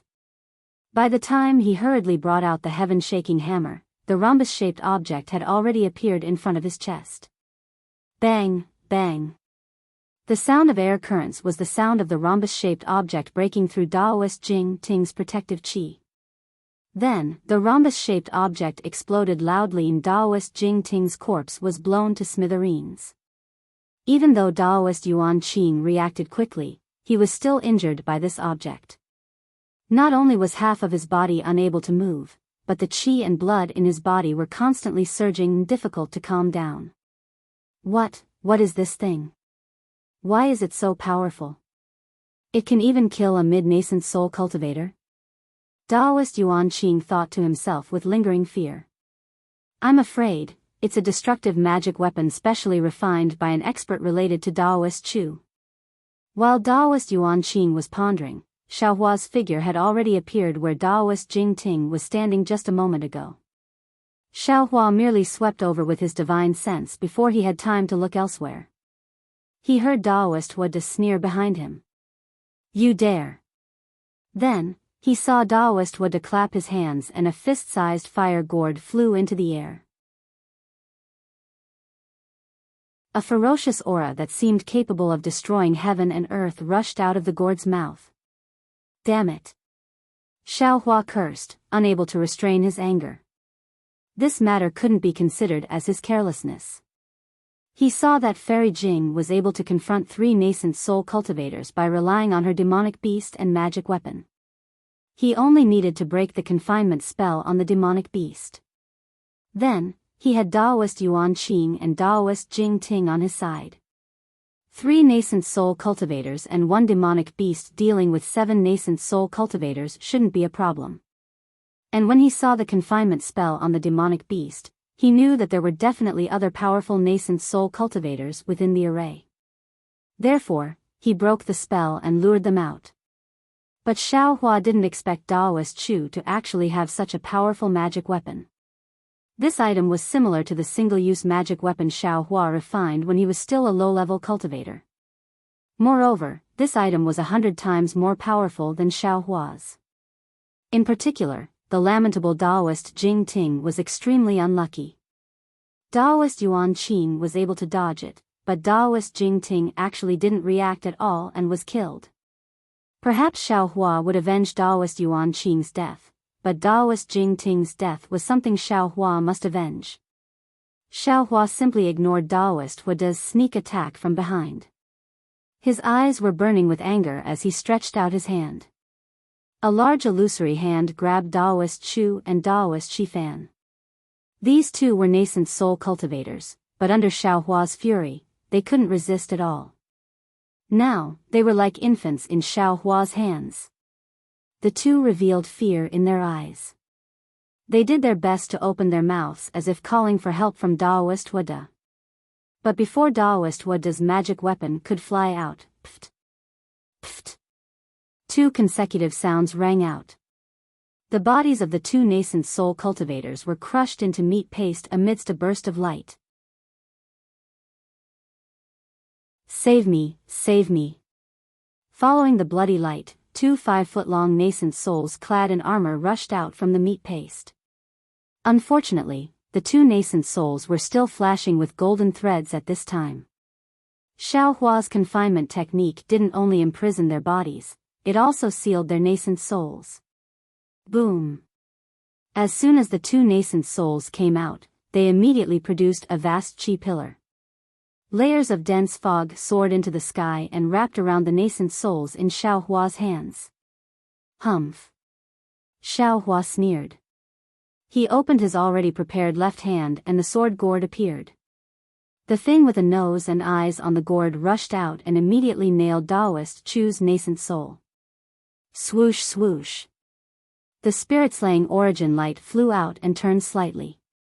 Daoist Chu's nascent soul's head didn't fall off, but its eyes lost their spirit and the brilliance around its body was immediately extinguished. Save me, save me. Daoist Shifan's nascent soul hurriedly cried out, Daoist Xiao, this junior didn't, shut up. Xiaohua roared and pointed at the sword gourd. The spirit-slaying origin light from the sword gourd went past Daoist Shifan and rushed towards Daoist Huada. However, a scarlet flame also flew out from Daoist Huada's fire gourd and pierced towards Xiaohua with incomparable speed.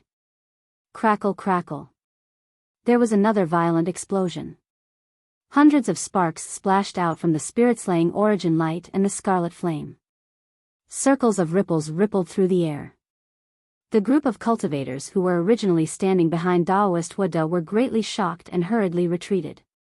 Humph! Xiaohua snorted coldly. He looked at Daoist Shifan in his hands and said coldly, Daoist Chu is domineering, you actually fan the flames. If he doesn't have the Tao in his heart, how can you have the Tao? Although I didn't have the intention to kill you before, I can't do anything about your repeated provocations. I had no choice but to take action. As for you, losing your physical body is also a punishment. I won't let my hands be stained with blood again. Many thanks Daoist, many thanks Daoist. Daoist Shifan's nascent soul's sharp voice was filled with pleasant surprise. However, when Xiaohua loosened his hand and put away the Qiankuan pouch in his hands, a huge suction force with an overwhelming aura pressed down. Daoist Shifan's nascent soul was simply unable to control his body and fell down along with the mist. Daoist, save me. Daoist Shifan's nascent soul turned pale with fright and hurriedly cried out. Unfortunately, just as his voice sounded, Xiaohua's illusory hand collapsed. Even someone as strong as Xiaohua couldn't resist under the intentional arrangement of Star Lord Hull. Xiaohua looked indifferently at the place where Daoist Shifan slowly disappeared and shook his head slightly. It's not that I don't want to save you, it's because I'm powerless to save you. With that, Xiaohua raised his head and looked at Daoist Huda with a gaze like lightning. He smiled and said, although I'm powerless to save you, I can send someone to accompany you. Xiaohua was furious, and he hated Daoist Huda in his heart. He rubbed his hands together, and golden threads entered the void again. Within a radius of 30 meters around Daoist Huda, the strange force suddenly increased, as if several earth-shattering waves were smashing down. This. Daoist Huda was shocked. He never thought that Xiaohua would actually have the strength to cast a spell while activating the sword gourd. His heart was in a mess, and the scarlet-red fire threads were already unable to block the soul execution light. Pa pa pa, like a sword-piercing bamboo, the fire threads collapsed inch by inch, and the soul execution light followed the fire threads and rushed towards Daoist Huda. Fellow Shui Ming, help me. Daoist Huda's face changed as he shouted loudly. The cultivator holding the horsetail whisk beside Daoist Huda was helpless. He raised his hand and was about to wave the horsetail whisk. At this time, Xiaohua's cold voice sounded, "This Xiao is in a bad mood right now. It's best if you don't make a move. Otherwise, this Xiao can't guarantee that this Xiao won't kill all of you, arrogant." Without waiting for the nascent soul cultivator named Shui Ming to make a move, the black-armored cultivator next to him roared. The small halberd in his hand flew out like a dragon and attacked Xiaohua. Fight! Xiaohua raised his hand and the seal of turning the sea rushed out of the space. The coiling dragon roared as it urged the seal to fall down like a mountain. Under the bronze brilliance, a terrifying aura condensed. Under this aura, the black-armored cultivator's small halberd no longer had the appearance of a dragon and was pressed down by more than a few feet. Go! When the cultivator Shui Ming saw this, his face changed slightly. He didn't dare to be negligent and hurriedly urged the horsetail whisk. But just as the three of them were about to fight, they suddenly heard Fairy Jing cry out involuntarily, "Jing! Fellow Daoist Jing Ting!" Xiaohua was stunned. He hurriedly scanned with his divine sense and saw a small nascent soul flickering with a faint brilliance at the edge of the formation in the distance. Looking at the nascent soul shaking its head, it seemed to be somewhat unstable. Seeing this scene, Xiaohua immediately understood. Although Daoist Master Chu's magic treasure had shattered Daoist Jing Ting's physical body, Daoist Jing Ting's luck hadn't declined to the extreme. His nascent soul had actually escaped. It was just that the nascent soul had been knocked unconscious by the huge impact and had just woken up.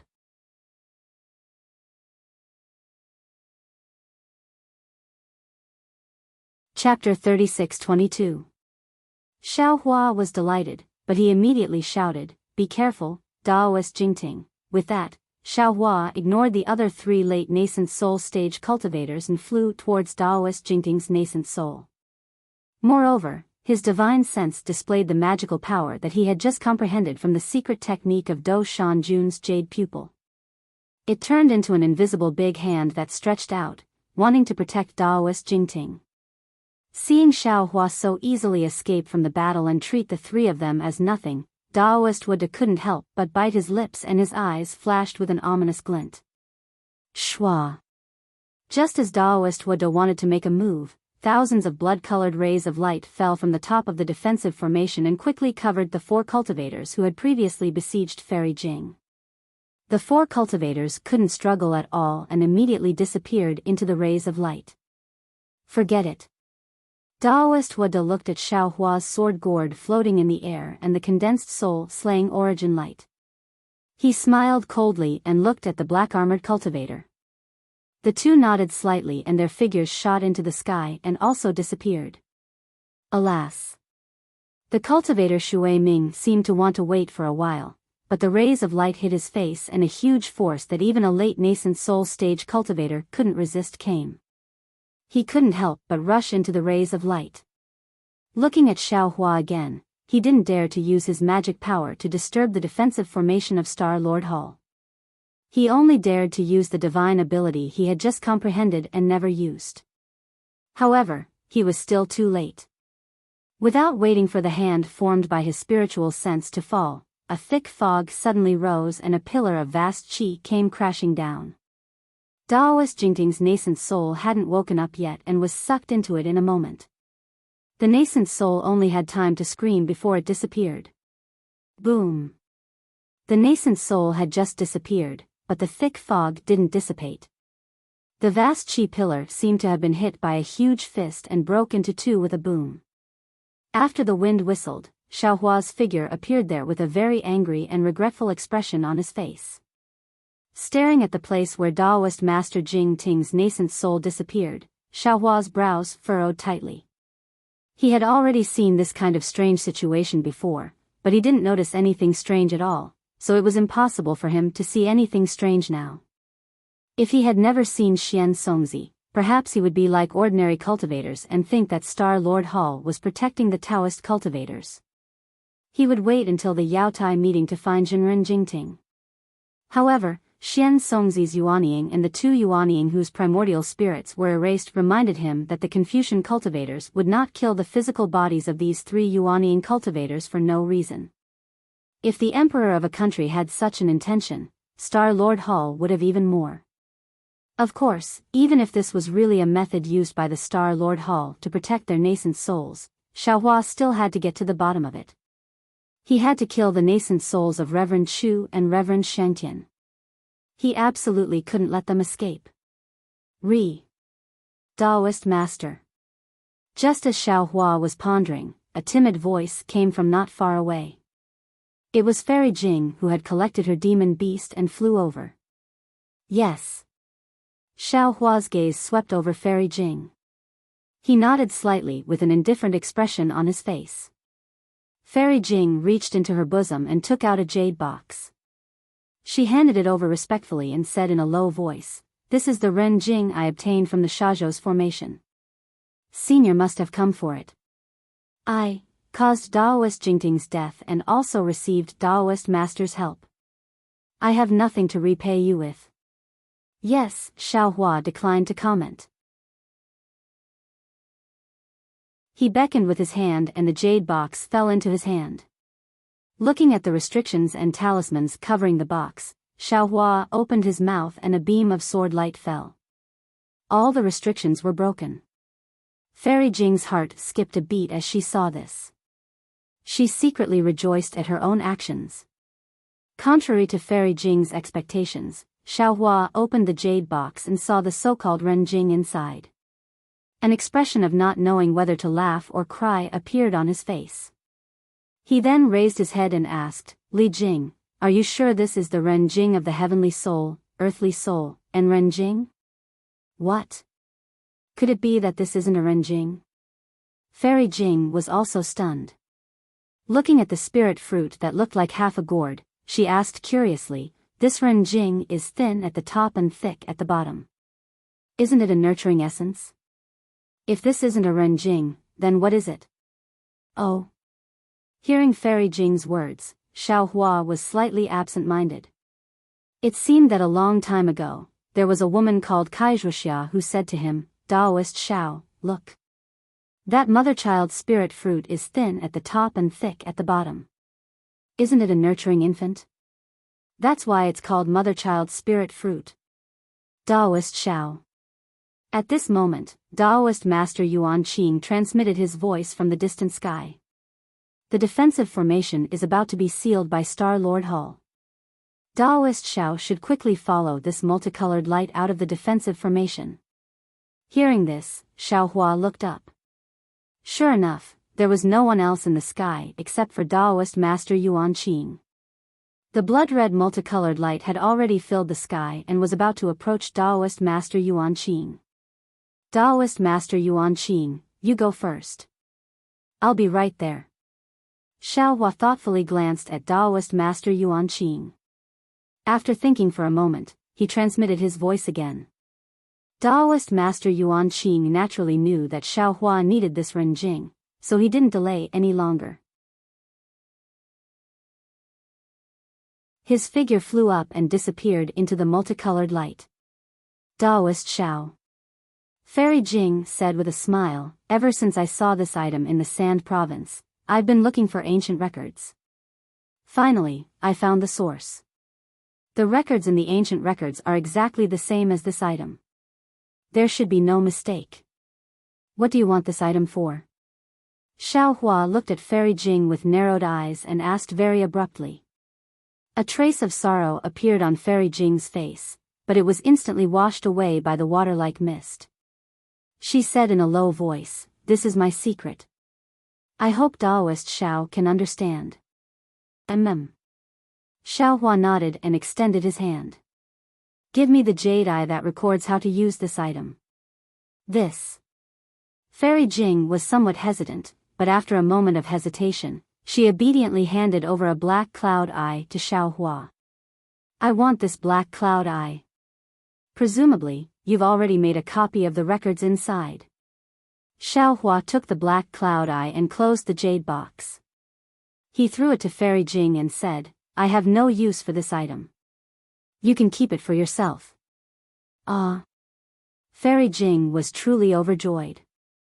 She took the jade box with some disbelief. Xiao Hua waved his hand and said, "Don't be in a daze. Hurry up and go. If you're stopped by Daoist Master Hua De and the others, you can say that I took the Ren Jing." Many thanks, Daoist Xiao." Fairy Jing was even more delighted. She quickly received the jade box and bowed. Xiao Hua waved his hand and suddenly asked, "Right, what's the name of your demonic beast?" Fairy Jing was taken aback. She didn't dare to hide anything and hastily replied, "Its name is Yinghua." "Oh." Xiao Hua raised his eyebrows. "What a fierce name. No wonder its aura is so fierce." Fairy Jing looked at the light above her head and clapped her hand. She took out a jade slip and gave it to Xiao Hua. She said, "Daoist Xiao, this is where Junior's cave is located. Junior's strength can't compare to Daoist Xiao's, but I'm in charge of a small country close to the coast. There are often cultivators and Confucian scholars hunting the demons that escape from the Thousand Demons Sacred Realm. If Senior is interested in demonic beasts, Junior will welcome you." "Okay." Xiao Hua smiled and took the jade slip. He waved his sleeve and said, "You should go as well." Yes, Fairy Jing didn't know why Xiao Hua didn't leave, but she didn't dare to ask. She flew into the light. After Fairy Jing left, Xiao Hua said, "Green-robed Daoist, did you notice something?" A voice came from above Xiao Hua's head. It was the formless nascent soul controlled by green-robed Xiao Hua. "Let me tell you, fellow Daoist. When I control our nascent souls and leave our bodies, there will be a faint suction force. It's as if a ferocious tiger is watching us from afar. I can sense it. As long as I control my nascent soul to leave your body, the suction force will reveal its teeth at any time. As fellow Daoist already saw, this suction force isn't something you and I can deal with right now." Green-robed Xiao Hua's voice was a bit distant. He seemed to be thinking about something. "However, although this suction force is powerful, my nascent soul and my body are protected by the power of heaven and earth. This protection is the fundamental reason why the suction force can't appear." Hiss. Xiao Hua sucked in a breath of cold air. He narrowed his eyes and looked at the increasingly diffusing blood-red light. He said in a low voice, "Fellow Daoist, we don't have much time. Do you have any ability to help I rescue Daoist Jingting?" "No." Green-robed Xiao Hua answered decisively, "When I encountered this huge suction force and I saw the abnormality, I already started to investigate the secret technique. According to I's feeling, and I's discussion with fellow Daoist Confucian, I feel that this is a huge defensive formation, but we can't be sure. At the same time, this defensive formation is definitely not something you and I can break with our current cultivation levels." Xiao Hua's eyes flashed with a trace of severity. He said again, "So, this is the work of Star Lord Hull?" "The problem is..." Green-robed Xiao Hua sneered, "This Jade Pavilion gathering is the work of Star Lord Hull. It's only logical that there is a defensive formation that can kill nascent soul cultivators. That's right. Xiao Hua touched his chin with his hand and nodded slightly. This is what the secular people say, Zhou Yu beats Huang Gai, one is willing to beat and the other is willing to suffer. Zhou Yu? Huang Gai? Green-robed Xiao Hua was stunned. Who is this? Was it written in the books of Confucian cultivators? It's just a ruse of self-injury. There's no gimmick even if it's exposed. Xiao Hua was somewhat impatient. His thoughts turned rapidly. After all, it was his idea to come to the defensive formation in Shazhou. Moreover, when he saw that Renjing was a mother-child spirit fruit, he was extremely regretful. If he hadn't taken things for granted and didn't ask more questions, he would have known the truth about Renjing before entering the defensive formation. Then, Daoist Jingting might not have had to follow him to this defensive formation and Daoist Jingting might not have fallen. Especially since Daoist Jingting had already pledged allegiance to Xiao Hua and placed his future on Xiao Hua. He even entrusted his safety at the Jade Pavilion gathering to Xiao Hua. Moreover, if it weren't for his grudges with Daoist Chu, Daoist Jingting wouldn't have fallen. All kinds of intricate karma made Xiao Hua feel that he couldn't not save Daoist Jingting's nascent soul.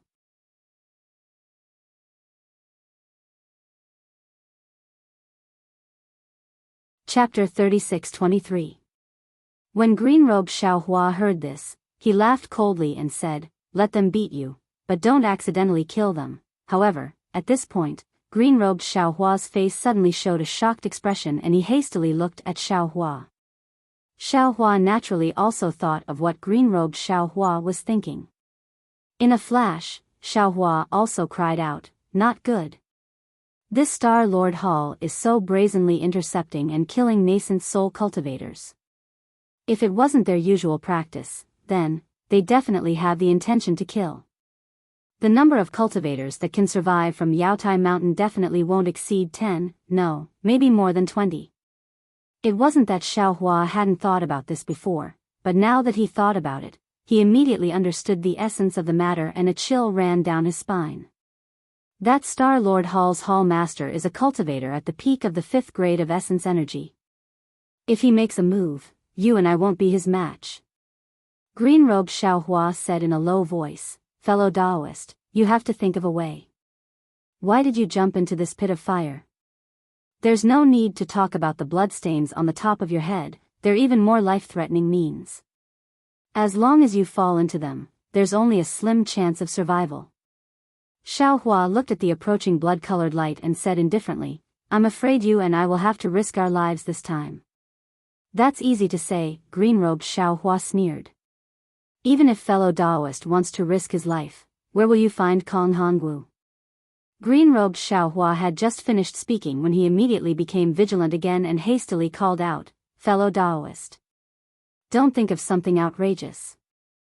Daoist Master Jingting admittedly did it because of you and me, but at that time was rather tight. Fellow Daoist couldn't have asked about Renjing's secret in front of a group of cultivators. Moreover, when fellow Daoist fought against Daoist Master Huada, didn't you also release that demonic beast called Inghua? Daoist Master Jingting's death can't be blamed on you or me. It's because his luck was really too bad." Green-robed Xiao Hua was exonerating Xiao Hua. What he said was naturally the truth. Nothing in this world was perfect. When regret was born, even if there were thousands of reasons, what use would it be? After the green-robed Xiao Hua gave a few more reasons, he simply shut his mouth and didn't say a word. "Fellow Daoist." Xiao Hua saw that the green-robed Xiao Hua wasn't speaking, so he said, "Not to mention that Master Daoist Jingting died for us, just this defensive formation, this is Star Lord Hall's killing intent. If we don't find any flaws in the defensive formation, how can we escape from it? Although you and I have already obtained the Imperial Tutor's lot, do you think that Kong Hongwu will let off the act of killing a Star Lord? For the sake of our survival, we will also turn this Yaotai banquet upside down." "All right." The green-robed Xiao Hua nodded and said, "As you wish, I also know that what you think is reasonable. But, fellow Daoist, you can't you go by yourself? Why did you ask I to go? There's also the scholarly cultivator Xiao Hua, the dragon vein Xiao Hua, and so on. Xiao Hua didn't answer. A moment later, the green-robed Xiao Hua's dispirited voice rang out, "Sigh, I knew it, the first person to eat crabs won't have a good end. I only wore a nascent soul Daoist robe, how did I get into this kind of trouble? Fellow Daoist, if I can't come back, you have to burn paper for I on the 1st and 15th day of the lunar month as a sacrifice to I's soul. Thank you for sacrificing yourself for us, fellow Daoist." Xiao Hua smiled and cupped his hands. Actually, if something happens to fellow Daoist, I'm afraid that I might not be able to leave this Yaotai mountain. If I can leave, I will definitely burn paper for you. Baldy. At this moment, the green-robed Xiao Hua shouted again, "I'm going. If something happens, you have to recite Buddhist scriptures for me. It's best if you use Buddhist magic to summon me back. Even if I can't be free and unfettered on top, I will still go down to accompany Shue Shue, damn it, go quickly." Xiao Hua's nose was about to become crooked. This was what he was thinking at the bottom of his heart, and all of a sudden, the green-robed Xiao Hua said it out loud. However, the green-robed Xiao Hua clenched his teeth and flew into the air. Although the suction force was much stronger than before, the natural suction force on Xiao Hua's body was even stronger. Moreover, the thick fog and the vast energy pillar were still unable to form. Fellow Daoist, you see, your plan is not appropriate. The green-robed Xiao Hua was overjoyed and flew back to the top of Xiao Hua's head. I have a good character, even the heavens are not willing to let I take risks. Change into a Daoist robe. Xiao Hua didn't say anything further and let Dragon Vein Xiao Hua take out the Mountain River seal, taking out the 2 nascent souls he obtained outside of the Yaotai mountain from his dantian. Boom! The vast energy pillar rumbled and a thick fog suddenly appeared. The suction force was like a trapped beast that instantly rushed in front of him. Send them back to the dantian, let I choose properly. The green-robed Xiao Hua was unexpectedly picky. Okay, but fellow Daoist doesn't have time. If I leave with the blood-colored light and fellow Daoist is received by the Imperial Formation, I'm afraid you will be separated from Daoist Jing Ting's nascent souls. Xiao Hua hurriedly sent the 2 nascent souls back to his dantian. Then, with a wave of his hand, he took out the soaring dragon shears and said, "This is for you to protect yourself." The green-robed Xiao Hua urged the nascent souls to return to his lower dantian. Xiao Hua's mind also entered with the soaring dragon shears. The green-robed Xiao Hua pondered for a moment and found a mid-stage nascent soul shell to enter. The entire nascent soul's body flickered with a faint radiance. In a moment, the originally lightless eyes revealed expression. Then, layers of strange runes emerged from the depths of the nascent soul's body. Following the radiance covering the surface of the nascent soul's body, a series of crackling sounds could be heard. The runes cracked quite a bit and cracks appeared on the nascent soul's legs and hands.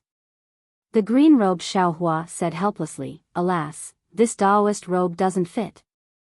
Fellow Daoist, please bear with it." The Jade Archive Xiao Hua handed over the soaring dragon shears and urged, "The multicolored light is about to arrive. The soaring dragon shears is a sharp weapon, you should keep it for yourself." The green-robed Xiao Hua stretched out his hand, "Give me the ice sea mirror. Oh, also, take a look at Daoist Qi Fan and Daoist Chu Feng's Qinkuan pouch. See who has the other Kunlun mirror." The Jade Archive Xiao Hua frowned slightly and put away the soaring dragon shears. He stretched out his hand and the ice sea mirror was sent out. Then, he took out the mirror that was very similar to the Kunlun mirror from Daoist Qi Fan's Qinkuan pouch. The green-robed Xiao Hua opened his mouth and a beam of multicolored light landed on the ice sea mirror. The ice sea mirror followed the multicolored light and flew into the green-robed Xiao Hua's mouth. When the multicolored light landed on the mirror trembled twice and didn't fly away. "Demon child, give me a drop of essence blood," the green-robed Xiao Hua shouted. Unfortunately, no essence blood appeared in his dantian. Damn it. The green-robed Xiaohua cursed. The jade archive Xiaohua stretched out his hand and a drop of essence blood fell onto the mirror. When the essence blood merged into the mirror, the green-robed Xiaohua held the mirror with his hand. It was like an ordinary nascent soul holding their own life magic treasure. At this moment, his dantian shook slightly. The jade archive Xiaohua knew that the multicolored light had fallen and he was about to be sucked into the blood-red light. Also, the green-robed Xiaohua was still haggling at this moment. Give me one of your dual-colored spirit flames. Aren't you unable to use that thing? The jade archive Xiaohua asked curiously. Of course not in the past. Now that I have been tempered by the 5 Qi righteous thunder and have the secret technique of a Mahayana realm cultivator, of course I can. The green-robed Xiaohua smiled slyly. The jade archive Xiaohua was stunned. He didn't expect that under the 5 Qi righteous thunder, his primordial spirit would have an unexpected change. However, he couldn't haggle over anything at this moment. He pointed his finger and a red and yellow spirit flame appeared in front of the green-robed Xiaohua. The green-robed Xiaohua's face became cautious. He opened his mouth and the spirit flame slowly fell into his body. The entire nascent soul trembled violently as if it was about to collapse. The jade archive Xiaohua raised his hand, but in the end, he put it away. He could help the green-robed Xiaohua inside his body, but if he left his dantian, he still couldn't help him. Dao. Fellow Daoist, quickly send I out. The green-robed Xiaohua opened his mouth and flames rushed out from his mouth and nose. Okay. The jade archive Xiaohua hurriedly flew out of his dantian with the green-robed Xiaohua. At this time, the imperial formation was already covered in a blood-red color. Just when Xiaohua's body was about to touch the multicolored light and disappear, boom. The righteous qi fell and a thick fog was also born. A huge suction force pulled the green-robed Xiaohua and Xiaohua's body stopped there. What kind of bullshit fire is this? How can it be so powerful? The green-robed Xiaohua struggled to maintain his nascent soul that was on the verge of collapse. The righteous qi fell and tightly wrapped around the nascent soul, but it also helped the green-robed Xiaohua. Seeing the thick fog cover the green-robed Xiaohua, Xiaohua saw the green-robed Xiaohua spit out flames from his mouth onto the mirror in his hand. It seemed like he was going to use the spirit flame to refine it. When he saw this, the green-robed Xiaohua's body disappeared. When the suction force disappeared, Xiaohua's body also disappeared in the blood-red multicolored light. The suction force within the blood-red multicolored light was extremely strong. Moreover, when the multicolored light landed around Xiaohua, it immediately condensed layers of inscriptions. These inscriptions were like blood-red armor that completely covered Xiaohua. Countless poems and articles flowed within the inscriptions, giving birth to an unspeakable imprisonment. This imprisonment was like thorns that deeply pierced into Xiaohua's skin. Even though his body was as strong as a demon's body, most of his magic power was still imprisoned, making him unable to struggle at all. What was special was that these inscriptions isolated spiritual sense, Buddhist sense and soul sense. Xiaohua could only see the inscriptions unceasingly flowing in front of him. It was as if he was at the bottom of the sea. His entire body was supported by the multicolored light and shot up like an arrow. Although Xiaohua's spiritual sense and other divine abilities were unable to be used, Xiaohua was not in a hurry. This was because he could still sense the danger of the green-robed Xiaohua's pillar of righteous qi. Currently, the green-robed Xiaohua had already passed through the most dangerous stage. Under the imprisonment of the defensive formation, he was using the uncontrollable spirit flame to refine the ice-deadly mirror. However, the defensive formation seemed to be at the very bottom of the Yaotai mountain. The green-robed Xiaohua had been traveling in the thick fog for a long time without any signs of stopping. Suddenly, Xiaohua frowned. His perception of the green-robed Xiaohua suddenly began to weaken. Not good, Xiaohua immediately knew that something was wrong. This was because he had already encountered this kind of perception when he was in the Dawn Rain continent. It was when his phoenix Dharma body fell into the void. However, at that time, his perception was abruptly cut off.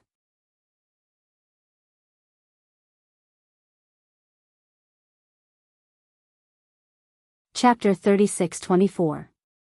Although Xiao Hua knew that the situation was not good, what could he do now that he was here? However, it was also strange. Not long after, the perception became stronger again. Xiao Hua could actually feel the uneasiness of the green-robed Xiao Hua. As Xiao Hua rushed into the sky, the perception became intermittent. When the inscriptions in front of Xiao Hua's eyes gushed out like a fountain, a burst of light and darkness intertwined. The green-robed Xiao Hua was like a kite with a broken string, and there was no news of him. Damn it. Xiao Hua bit his lip and thought to himself, I have to throw a meat bun at a dog for no reason, and I can't come back. I don't know when the Phoenix Dharma body will come back, and this green-robed Xiao Hua is also lost. I hope this defensive formation isn't as heartless as this Xiao thought. Of course, although Xiao Hua couldn't sense the green-robed Xiao Hua's location, it was his primordial spirit after all, so there was a kind of indistinct feeling. He vaguely knew that the green-robed Xiao Hua wasn't in danger at this time. Collecting his thoughts, Xiao Hua raised his eyes and looked around. He saw that this was a blood-red space, or it could be said that it was like a sky filled with sunset clouds. Xiao Hua's surroundings seemed to be misty and boundless, but there was nothing, no matter if it was a mountain peak, clouds, or cultivators. Moreover, although the inscriptions around Xiao Hua's body had already disappeared, his divine sense, Buddhist sense, and soul sense still couldn't leave his body. This caused him to be at a loss. After all, in the previous dangerous situation, if his divine sense or Buddhist sense were restricted, his soul sense could always be used, no matter if it was far or near. This gave Xiao Hua something to rely on in dangerous situations. He had never encountered a defensive formation that even restricted soul sense. However, facing this blood-red sky, Xiao Hua always had a kind of vague familiarity in his heart. It was a kind of feeling like he had returned home. Ouch! Xiao Hua urged his magic power and flew for a while. Suddenly, he had a kind of realization, this is the void. Good. After Xiao Hua understood, he looked around and couldn't help but sigh with emotion. Star-Lord Hall really spent a lot of money. I don't know how much they spent, but they actually set up a defensive formation in the void. Since we are in the void, so what if I don't use my spirit sense? Just as he was thinking, Xiao Hua's heart skipped a beat, and he stopped abruptly. He narrowed his eyes and looked into the distance. Green light flashed between his eyebrows, and he was about to use his heavenly eye connection. But at this moment, a breeze suddenly blew by his side, and Xiao Hua couldn't help but move to the side. This movement didn't matter, but Xiao Hua's body suddenly tightened, as if he was bound by a rope. Xiao Hua was greatly alarmed, but before he could urge his magic power to struggle, the force suddenly disappeared again. After flowing light and vibrant colors flashed in front of Xiao Hua's eyes, another scene appeared before his eyes. This was a similarly blood-red sky, but this blood-red sky was dotted with brilliant stars. These stars were of different brightness and even moved from time to time. What was special was that in the midst of these thousands of stars, a huge meteor with a tail was especially dazzling. Unfortunately, before Xiao Hua could take a few more glances, boom! A strong sound broke through the air from behind Xiao Hua's head, and a force more violent than a thunderbolt covered Xiao Hua's entire body. Xiao Hua raised his eyebrows, and with a shake of his hand, the wishful steel staff appeared in his hand. Without turning his head, he waved it in the direction of the sound, and at the same time, he roared, "Where did this little thief come from? How dare you sneak attack me? Woo!" The wishful steel staff crossed the sky, setting off endless waves of air. The sneak attack hadn't fallen yet, but it had already collided with the waves of air of the wishful steel staff. Pa pa pa. The sound of explosions was endless. Bang! The two magic treasures finally collided together, and the sound produced resounded through the sky. Xiao Hua stood steadily in midair like a boulder, and slowly turned around. The expression on his face was gloomy to the point of being frightening. Looking behind him, a figure was flying swiftly in midair. That figure was unbalanced, and his right hand was still dragging a halberd at an angle. Moreover, near the left side of this figure, two late Yuanying stage cultivators were flying rapidly, flanking Xiao Hua from both sides. Similarly, behind these cultivators, there were dozens of early Yuanying stage cultivators surrounding Xiao Hua. All of you, what are you doing? Xiao Hua's roar was like a thunderclap, his eyes flashing with fury. He came to the Jade Pavilion meeting to win the lot of the Imperial Preceptor, and he also wanted to help Jiang country establish a country, so that he could establish a Dao sect and prosper it. However, he had not yet established a country, and he had only taken one step in the journey of 100 miles.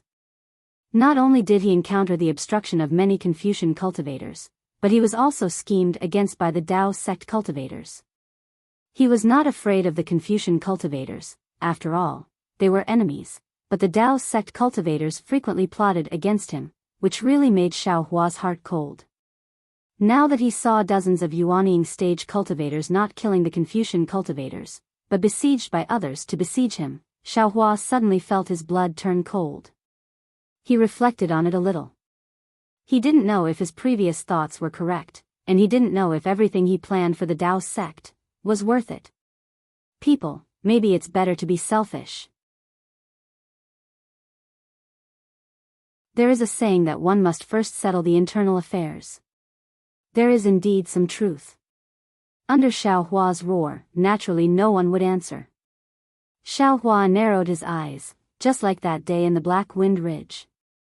He only looked indifferently at the group of Yuanying stage cultivators hurriedly setting up the formation, and there was no movement to escape at all. Xiao Hua's calmness made Hua Dezhinren, who wanted to urge his magic weapon to stop Xiao Hua from escaping, calm down. As for Xiao Hua's right, it was the nascent soul cultivator called Shui Ming. He still had the attitude of an expert, and his steps were half a beat slower. However, he still blocked the direction of Xiao Hua's escape. After the formation was completed, Hua Dezhinren slowly flew out and said coldly, "Xiao Hua, you should obediently accept your punishment. Let me ask you, you are a Confucian cultivator. Why did you sneak into my Dao sect cultivators? It's not easy for us to participate in the Jade Pavilion meeting, but you still want to come in and participate. Did you receive a secret order from the Star Lord Hall to kill us Dao sect cultivators?" Xiao Hua's chin was slightly raised as he looked at Hua Dezhinren with a face full of disdain. However, he then looked at the cultivator behind Hua Dezhinren and said, "Old thief Hua De, if you want to commit a crime, why worry about the pretext? What did this Xiao do for you to pin such a huge crime on this Xiao's head? I, Xiao Hua, have said it clearly at your banquet. I, Xiao Hua, have set up a blood monument in the Seven Sons Temple of the Copper Pillar State. I, Xiao Hua, have killed the Copper Pillar State Preceptor, killed the Copper Pillar Prime Minister, and even helped Jiang country establish a country. I, Xiao Hua, have come here for the Imperial Preceptor's signature. There is no conflict of interest with you. As for what you said about the Confucian cultivator's spy, I, Xiao Hua, find it laughable. I, Xiao Hua, have told you clearly that I, Xiao Hua, seem to have cultivated a Confucian cultivation technique, but this does not mean that I, Xiao Hua, am a Confucian cultivator. Moreover, on the hidden Immortal continent, I don't know how many Dao sect cultivators have Confucian cultivation techniques. If you use this to speak, the entire hidden Immortal continent's Dao sect, I'm afraid there aren't many real cultivators. What's the use of saying all this?"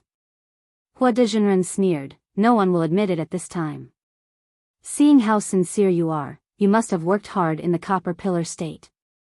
How about this, you only need to seal your cultivation. When this old man investigates your background, we'll return your innocence." "With just you?"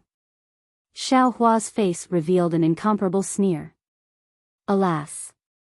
Immediately after, Xiao Hua looked at the nearby cultivators with indifference, schadenfreude, ridicule, and sympathy on their faces. He sighed and said loudly, "You are all Dao sect cultivators. Your hearts are the same as Xiaohua's.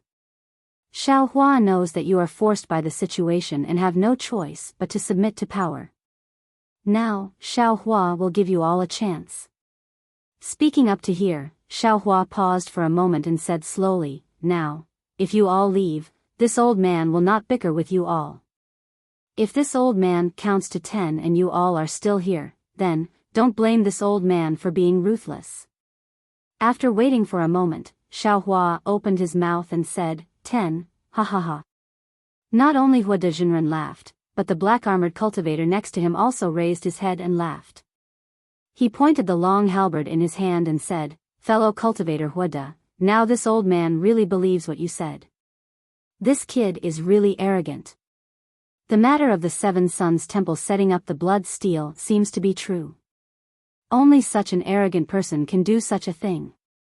9. Xiaohua ignored him and kept counting with his hands behind his back.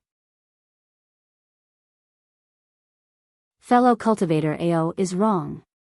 Hua Dezhenren said with a smile, "His arrogance is deliberately mystifying. He is only a mid-nascent soul cultivator.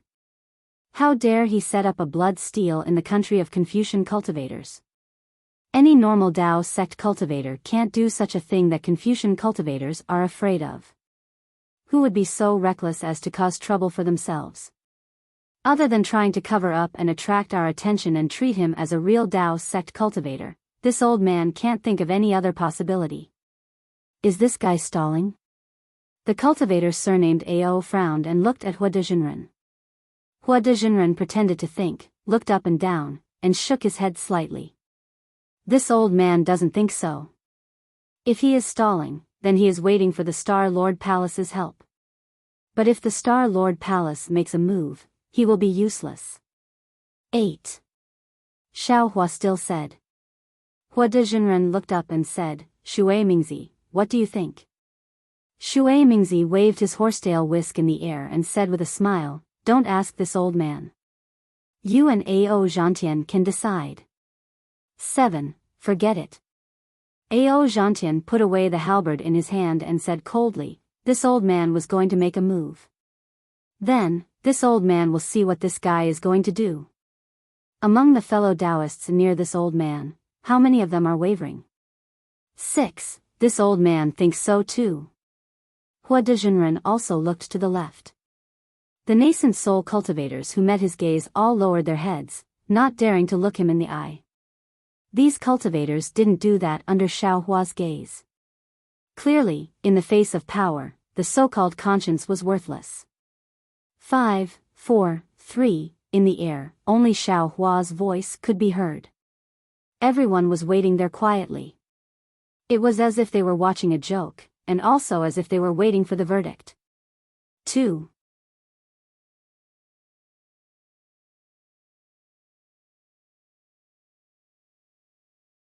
Chapter 36-25. Seeing that the number 1 is about to arrive, an older cultivator's expression slightly changes. He opens his mouth and yells, "Junior is not talented. I came to the Jade Pavilion gathering to look for treasures, not to kill Daoist cultivators.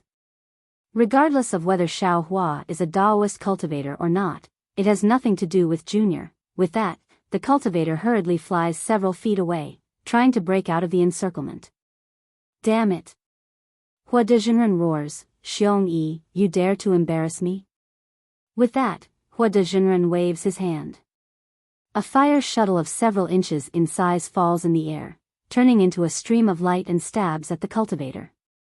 Before the fire shuttle reaches the cultivator, its monstrous ferocious aura has already enveloped the cultivator Xiong Yi in a radius of several dozen feet. Xiong Yi is shocked. He is only an early nascent soul cultivator. How can he withstand the anger of a late nascent soul cultivator? He also didn't expect that Hua Dezhenren would be so shameless as to kill him in front of everyone. 1. Xiaohua says coldly. His gaze is like lightning, and his voice is so cold that it can penetrate the bones. Except for Xiong Yi, you, from now on, are not yourselves.